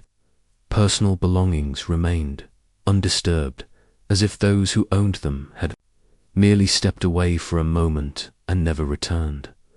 What happened aboard the Mary Celeste has never been explained, and over the years, theories have ebbed and flowed like the tides that once carried Hirsch, trying gently to place reason where mystery lingers. Some suggest the possibility of alcohol fumes leaking from the barrels, prompting fears of explosion and a hurried escape to the lifeboat. But if so, why leave everything else behind? Others whisper of a rogue wave, or a waterspout, or even a subtle mutiny, though none of these leave clear footprints in the silence that remains. Pirates are dismissed by the absence of theft. Illness is contradicted by the order left behind. Even the weather had been relatively calm, and so the story softens into a question rather than an answer. The most haunting element may not be the disappearance itself, but the presence of those small, human reminders, the captain's journal still resting on his desk, the sewing supplies of Sarah Briggs neatly tucked into drawers, and most of all, the ghostly absence of young Sophia. A child barely beginning her life, swallowed by a mystery as wide as the sea. There are no records of their fate, no sightings of survivors, only the gentle rocking of the Mary Celeste, empty, and the quiet speculation of the world that watched. She was towed to port and examined, her crew legally declared lost, but no storm or human hand was ever proven to be at fault. In the decades since, the Mary Celeste has become less a ship and more a symbol of quiet, drifting enigma that invites reflection more than conclusion. She reminds us that sometimes, even in the most structured of journeys, there can be moments that dissolve into mystery, without violence or warning, like a breath drawn in and never exhaled. For those who search for answers, the sea offers only whispers and waves, no final word, only the soft hum of time moving on. Perhaps that's why her story still stirs something within us, not fear, but a gentle kind of wonder, the kind that asks how such a small family, so real and present, could vanish so completely, leaving behind no tale to tell. In the lullaby of the ocean, the Mary Celeste floats still in imagination, not as a tragedy, but as a gentle reminder of how much we do not know, and how beautifully haunting that unknown can be. In this quiet space, between presence and absence, the Mary Celeste drifts forever, a ghost ship not of horror, but of soft curiosity, carrying with it the lingering touch of lives once lived, and the peaceful hush of a question never fully answered.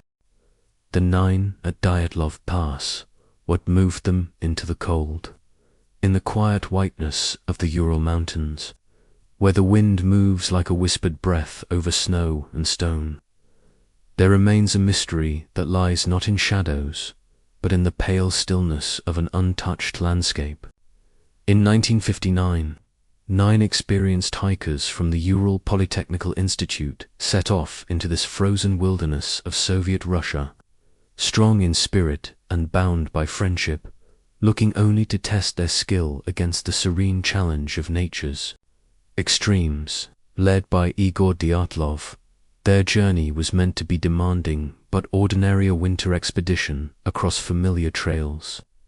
They carried supplies, journals, cameras, and the kind of confidence that comes with preparation and experience. For days, their progress was steady, their spirits high. and the snowy paths they left behind mapped their careful, thoughtful passage. Then, near a place known as Kholat Syakhltha, Mountain of the Dead in the language of the indigenous Mansi people, something quietly broke the pattern. When they failed to return, a search party was sent, and what they discovered at their last known campsite would unfold as one of the most baffling puzzles in the cold catalogue of unexplained history. Their tent was found torn open from the inside, not unzipped or carefully parted, but slashed as if those inside had rushed to leave. Scattered footprints, barefoot and socked, wandered out into the snow into sub-zero temperatures where no one could long survive without layers. The hikers' bodies were found in odd intervals over weeks, some clothed, some not, their positions and conditions raising more questions than they answered. Some were curled as if trying to stay warm, others found farther from the tent, one missing a tongue, another with fractured ribs, yet no outward wounds to explain such force. And in all of this, no sign of struggle, no other footprints, no markers of conflict, only the endless snow and silence of the pass. For decades, the story of the Dyatlov Nine has stirred gentle ripples of curiosity and theory, soft speculation wrapped in the hushed tones of respectful mystery. Was it an avalanche, sudden and silent, prompting them to flee their tent in panic, leaving behind essentials and reason alike?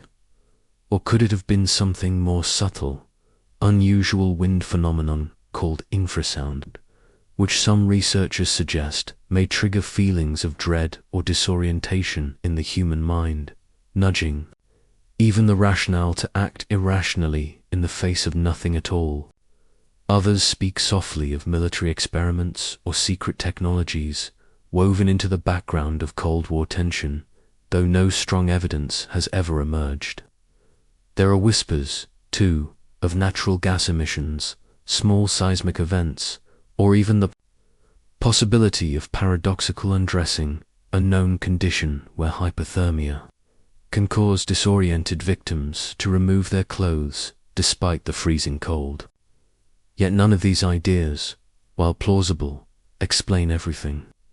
They do not fully account for the oddities, the tent torn from within, the peaceful expressions on some faces, the deep internal injuries without outward trauma, the scattered belongings, the strange orange tint on their skin mentioned by early reports, or the radioactivity found on some of their clothes.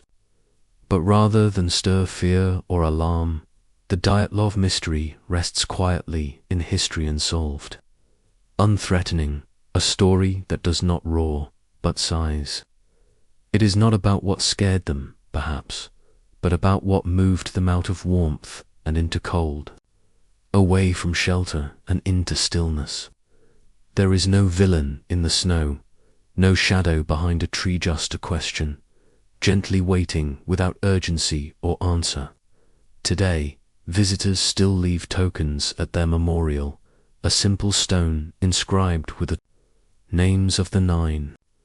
Their story is not one of fright, but of wonder, not of horror, but of human fragility met with nature's deep and impartial silence.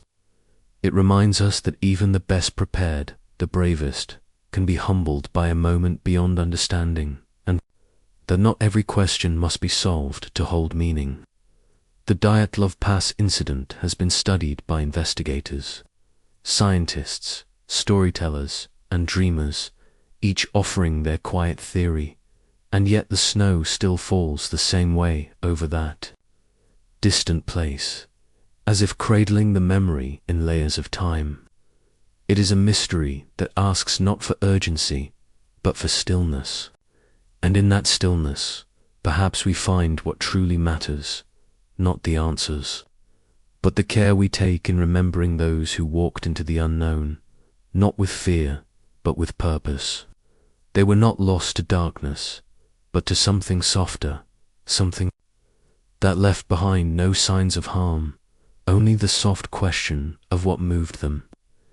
Their final night remains a riddle wrapped in snow, and as the cold wind continues to blow through Dyatlov Pass, the story of the Nine becomes less about the mystery itself and more about the gentle beauty of a moment suspended in time, asking only to be heard and held and remembered in peace. The stone circles of Nabta Playa, older than Stonehenge, far out in the desert sands of southern Egypt, beneath the wide and ancient skies, lies a quiet scattering of stones arranged in deliberate shapes, forgotten by time but not by mystery. This is Nabta Playa, a site that predates Stonehenge by nearly 1,000 years, and yet exists in gentle obscurity, far from the familiar images of grand monuments or towering statues. Here, in a landscape that today seems barren and windswept, ancient hands once lifted stones, arranged them in circles, lines, and patterns that whisper of sky-watching, ceremony, and a kind of calm intelligence that pulses softly beneath the surface of history. These stones, some large and upright, others modest and sunken into the sand, form alignments with the rising sun and distant stars, notably Sirius and Orion celestial markers that suggest these early people not only survived in the desert but looked beyond it to the heavens in wonder and understanding. The people of Nabta Playa were pastoralists, tending cattle in a time when the Sahara was greener, speckled with lakes and grasses, a time before the desert claimed it back. Their circular stone arrangements may have marked the passing of seasons, or served as ceremonial spaces. Early calendars, etched not into paper or clay, but into the earth itself.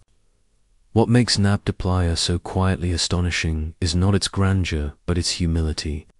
There is no towering obelisk, no inscriptions shouting from the past, only the steady placement of stones that have endured millennia, whispering that someone long ago was watching the same stars we see now, and marking their journey with a patient, mathematical grace. Some researchers believe the central circle once featured stones that aligned perfectly with the summer solstice, a moment of deep significance when rains would return and life would be renewed. And yet, no written record remains, no known myths, no names, no known gods or kings, only the stones themselves and the silence they offer. This is a place where the absence of words becomes part of the story, where interpretation rests not on evidence carved in certainty, but on a gentle dialogue with time. The site invites questions rather than answers. Who were these people, and how did they come to understand the stars so precisely? Why did they choose this place, and what meaning did these arrangements hold in their hearts?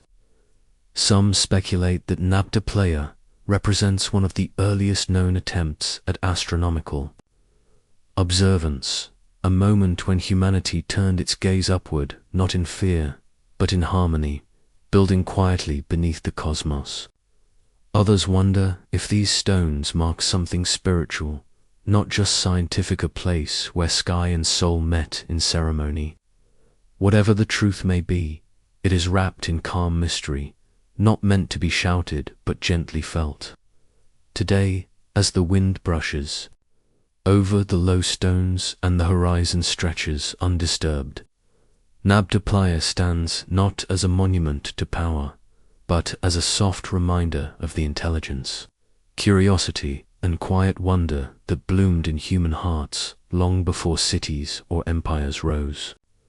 It tells us that long before history wrote itself in grand narratives, it hummed gently through the stars, through stones placed by hand under ancient skies, waiting patiently to be seen again.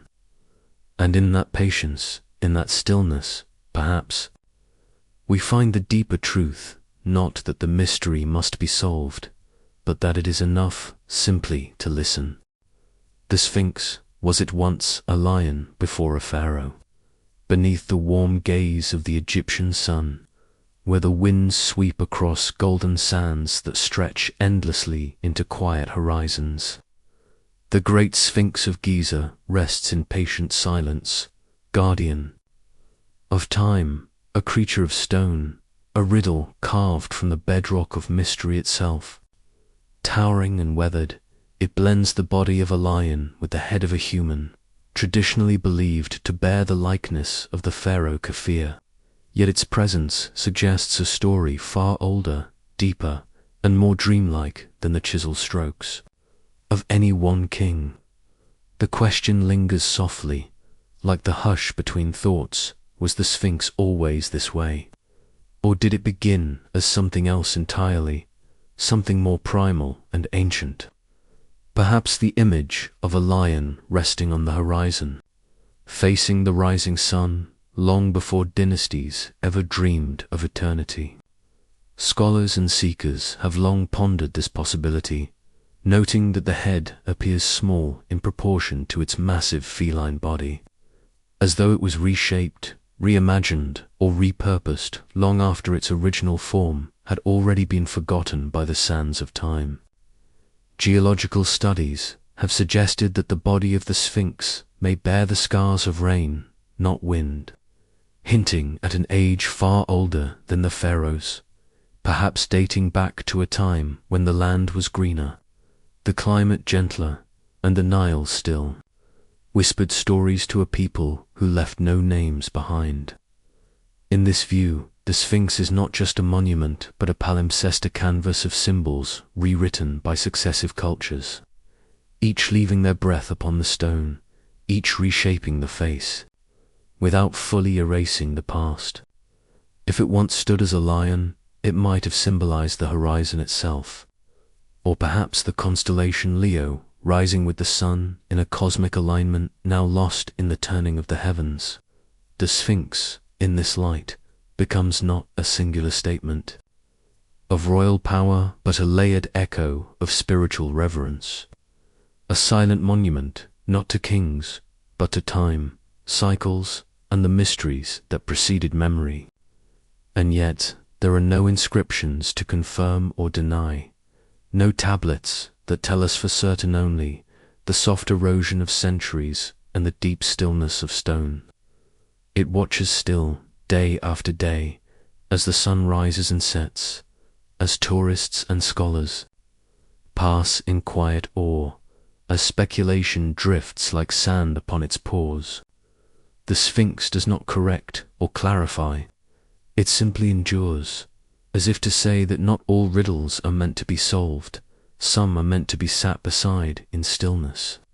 In this way, the Sphinx teaches us something gentle and profound, that history is not always written in certainty, but often in wonder, and that the most enduring truths may be those we feel, not those we prove.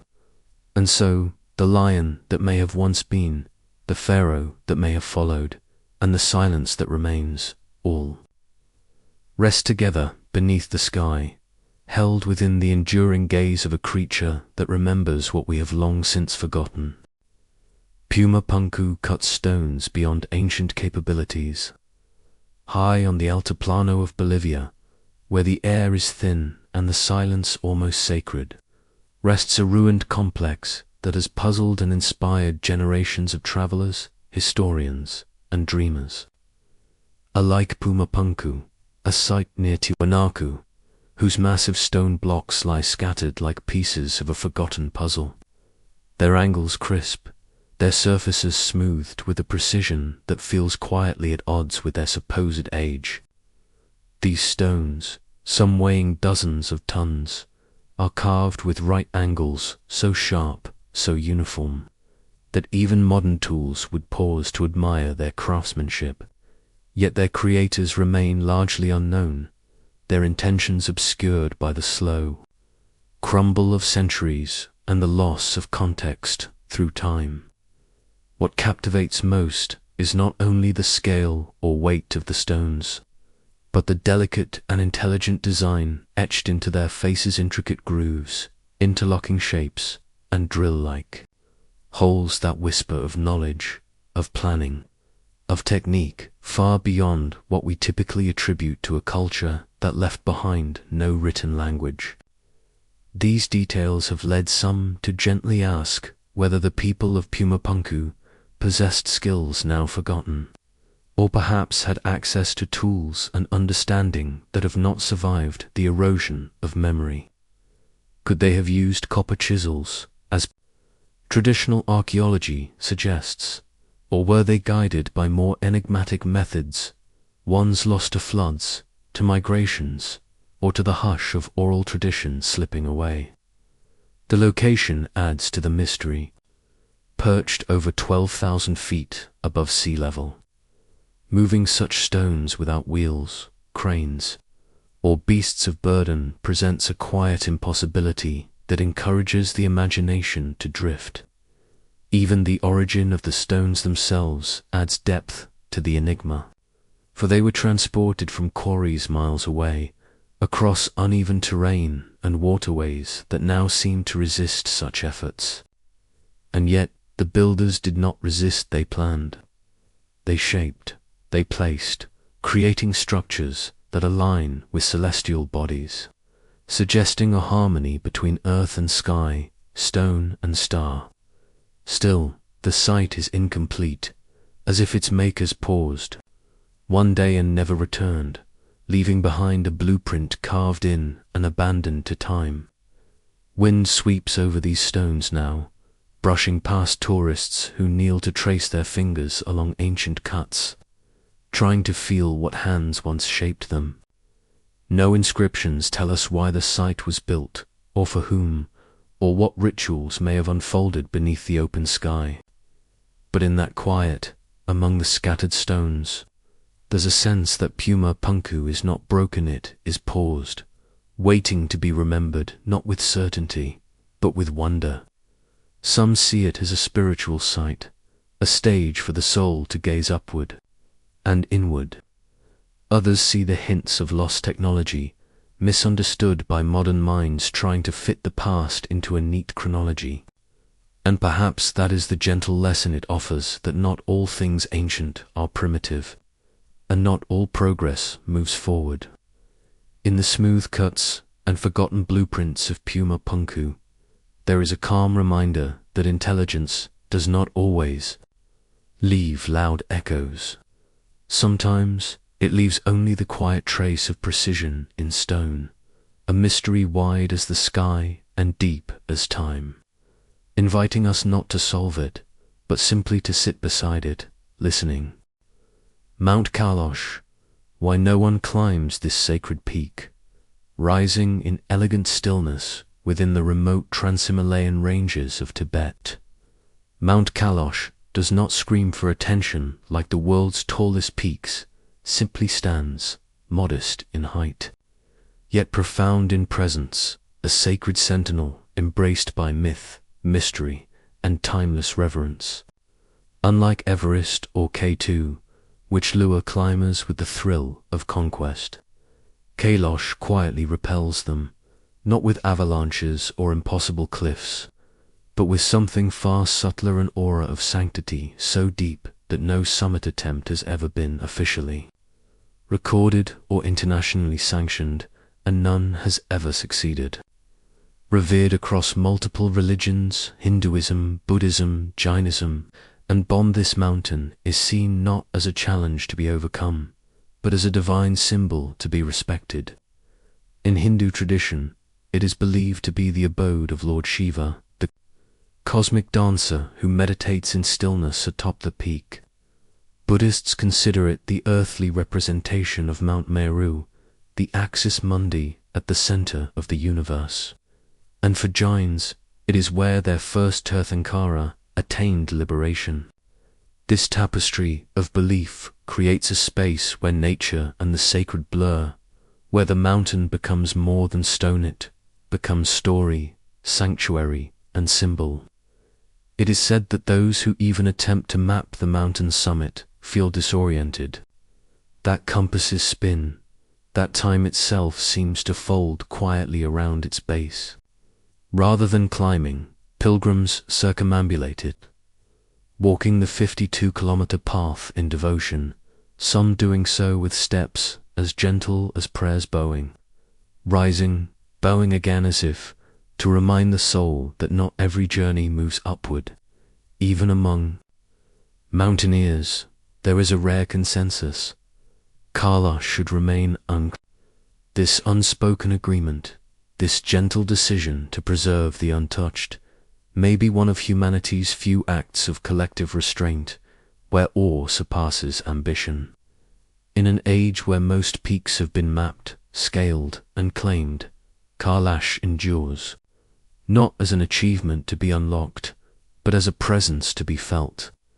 There is something deeply soothing in this, something that invites reflection, not race, stillness, not striving. Here silence is not empty, is full of meaning. The glacial streams that descend from Kailash feed sacred lakes like Manasarovar, believed to purify the spirit, and even the air feels older, gentler, infused with a kind of awareness that cannot be explained, only experienced. Myths speak of hidden realms inside the mountain, of beings who dwell beyond human sight, of doorways between worlds. Yet these tales do not stir fear, they settle like soft snow upon the imagination, inviting wonder, not warning. In this way, Mount Kailash stands apart not because it is unclimbable, but because no one has tried to own it. It teaches that the highest places are not always reached by ascent, but by understanding, by humility, by walking quietly around what cannot be grasped. In the hush of its shadow, one is reminded that some mysteries are not meant to be solved, but honored. That reverence, too, is a form of wisdom. So the mountain remains untouched, unmeasured at its peak, a quiet guardian of the sacred and the unseen, its white cap glistening beneath the sun and moon, asking nothing, offering everything, simply by being there. The tomb of Qin Shi Huang, rivers of mercury and sealed secrets, beneath the quiet hills of Xi'an, China, nestled beneath layers of untouched earth, lies one of history's most enigmatic resting places, an ancient tomb that has remained sealed for over 2,000 years, not because it cannot be opened, but perhaps because it simply should not be. The tomb of Qin Shi Huang, the first emperor of a unified China, is not marked by grand monuments reaching toward the sky, but rather by a silence that stretches deep into the earth, wrapped in mystery and stillness. Surrounding it, like silent sentinels, stand the terracotta warriors, thousands of life-sized figures buried in regiments, each with a unique face, posture, and purpose, guarding the emperor in his eternal sleep. Yet while these guardians have been studied and admired, the tomb itself remains closed, untouched by modern hands. Ancient texts, including the records of the Grand Historian by Sima Qian, describe a world within a vast underground palace, said to be mapped with celestial constellations on the ceiling, with flowing rivers made not of water, but of liquid mercury, a substance believed to grant immortality and repel intruders. Soil samples from the area do, in fact, show abnormally high levels of mercury, lending credence to the ancient account and adding a layer of scientific intrigue to an already mesmerizing tale. The fear of damaging this uncharted sanctuary, along with potential environmental and technological limitations, has kept archaeologists from breaking the seal, allowing time to rest gently on its doors. Within this stillness lies the quiet possibility of discovery, the echo of a civilization that revered order, foresight, and legacy so profoundly that it dared to build an entire world beneath the earth. The tomb is more than a grave, it is a symbol of mystery preserved, a reminder that some stories are best whispered by the past, not hurried by the present. In a world where the rush to uncover often outpaces the patience to understand, the unbroken silence of Qin Shi Huang's tomb invites a different approach, one of conquest, but of contemplation. It reminds us that there is dignity in restraint, that curiosity can sit softly beside reverence, and that the greatest treasures are sometimes the ones left in peace. As we gaze upon the green mounds from afar, or stand before the solemn warriors, in their orderly rows, we are not kept out by force, but by wonder. The emperor sleeps, his secrets intact. The rivers of Mercury they exist still quietly winding through chambers unseen, telling no one their course. And so the tomb waits, a calm heart at the center of a great historical body, asking not to be opened, but simply remembered for what it represents, the eternal dance between knowledge and mystery, and the gentle truth that not every door must be unlocked for its story to be felt. A world made of questions, what mystery teaches us about ourselves in the soft hours of the night? When noise retreats and thoughts become slow companions, there is a peculiar comfort in not knowing. Across centuries, through whispered myths and silent ruins, from sunken cities to undeciphered scripts, the world has gifted us countless mysteries, not to torment us, but perhaps to guide us back to a quieter part of ourselves. The questions we ask of the past, those about vanished civilizations, unexplainable artifacts, ancient languages, and forgotten gods, are not simply puzzles waiting for solutions. They are reflections of something deeply humana, yearning not just to understand the world, but to understand who we are within it. Each unanswered question becomes a gentle mirror, revealing the quiet courage of our curiosity. What does it mean that the people of the Indus Valley designed vast, orderly cities without signs of rulers or armies? What can we learn from the carved stones of Göbekli Tepe, placed upright long before the invention of the wheel? And why does the script of the Minoans still defy translation, as if their voices were meant to be felt more than heard? We do not solve these mysteries, not really, but we sit beside them as one would beside a still pond, watching the surface for movement and finding instead our own reflection. In this way, the act of wondering becomes a form of connection, not just with the past, but with the shared essence of being human. To wonder is to pause. It is to accept that we are not the first to ask, not the only ones to seek, and not necessarily the ones meant to find. In a world that often urges clarity and closure, mystery teaches us patience. It slows our pace, not to delay us, but to remind us that presence can be more profound than conclusion.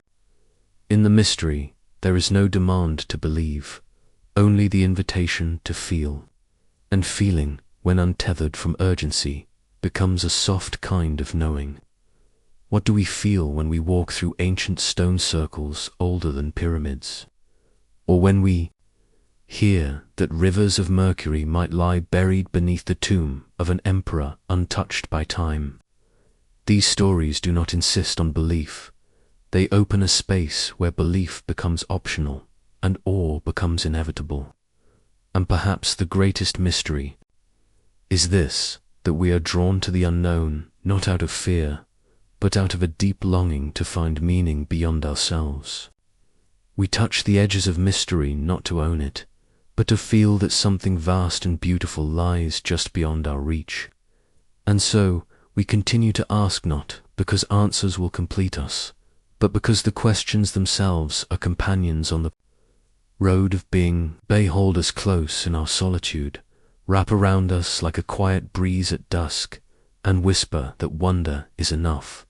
In asking, we are never alone. In not knowing, we are never lost. And in every mystery we meet, whether ancient or personal, we are gently reminded that some things are meant not to be solved, but to be held. Like starlight traveling for ages to greet us in the still of night, mystery glows not to show the way, but to light the silence with presence. It calms the mind not with explanations, but with beauty. And in that beauty we find rest not from seeking, but from needing to arrive. Let the unanswered questions be lanterns, not signs. Let the forgotten languages be music, not riddles. Let every stone that resists translation, every myth that defies science, every echo from the past that carries no name, be a soft reminder that the universe is not a book to be closed, but a lullaby to be listened to, line by uncertain line. And so we rest, not in knowing, but in wondering at peace with a world made not of conclusions, but of questions. The sound of unknowing, sleeping beneath the blanket of time, beneath the soft hush of twilight, where thought begins to loosen and the world tilts gently toward slumber. There lives a quiet space, neither fully in the past nor entirely in the present, where the mind rests not in certainty, but in the comfort of not knowing. It is here, in this space between memory and mystery, that history takes on its gentlest form, not as a strict accounting of events, but as a lullaby sung by the silence of time. As we drift beneath the blanket of stars, the echo of ancient lives hums beneath us like a heartbeat forgotten, steady and soothing, speaking not in facts, but in feelings. The ruins left behind by civilizations long vanished, the sunken steps of Dwarka, the worn carvings of Olmec faces, the foundations of temples to gods whose names we no longer pronounced, not shout to be remembered. They wait in stillness, offering not instruction but invitation, and in their patience we find a kind of peace. These traces of the human spirit scratched into cave walls, folded into fragile scrolls, built into the curve of ancient domes, not urgent to explain themselves. They understand something we are only just beginning to relearn, that knowing is not always necessary for meaning to exist. To lie beneath the sky and wonder who once stood on these stones, who once carried these symbols in their dreams, is to remember that we are not alone in our search. Across time, every human heart has paused to ask questions that had no answers. Who carved the labyrinths beneath Crete? Why do pyramids appear across continents, among cultures who never met?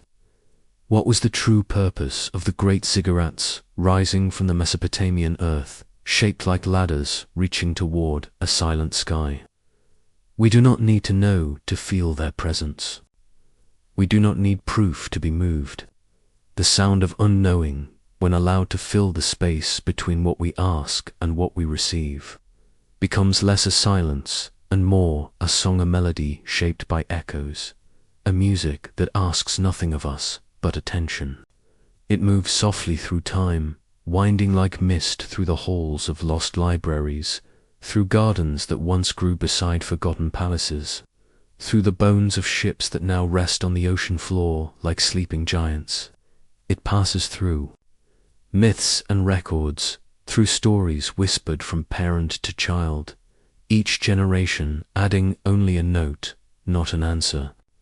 And in this winding sound, this lullaby of the unconfirmed, we are rocked gently by the realization that wonder itself is a form of wisdom.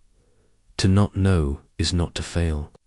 It is to float freely in the great sea of human seeking. We do not sleep to solve, just as we do not dream to conclude. We sleep to soften, to ease the pressure of precision, to welcome the quiet that carries truth more gently than any sharp certainty. And as we rest within these questions, what moved the stones of Baalbek? Why the statues of Rapa Nui gaze inland? What vanished voices once filled the empty chambers of Teotihuacan? We find that our minds, even unknowing, are still full of hope, full of reverence, full of the soft understanding that not every treasure is meant to be unearthed. Some are meant to be felt from beneath, like the heartbeat of the earth through the soles of bare feet. The sound of unknowing is not absence. It is presence unbound by answers. It is the warmth of stories passed hand to hand without need for validation. It is the trust that mystery itself is a kind of guidance, not leading us forward or back, but inward toward a place of peace, a place where questions curl up beside us like gentle animals, not barking for attention, just lying still in the shared warmth of being. And so we sleep, not because we have reached the end, but because the journey itself hums us into stillness. We are not afraid of what we do not know. We are held by it, sung to by it, as time folds its arms around us and we, at last, rest beneath the blanket of the unknowable.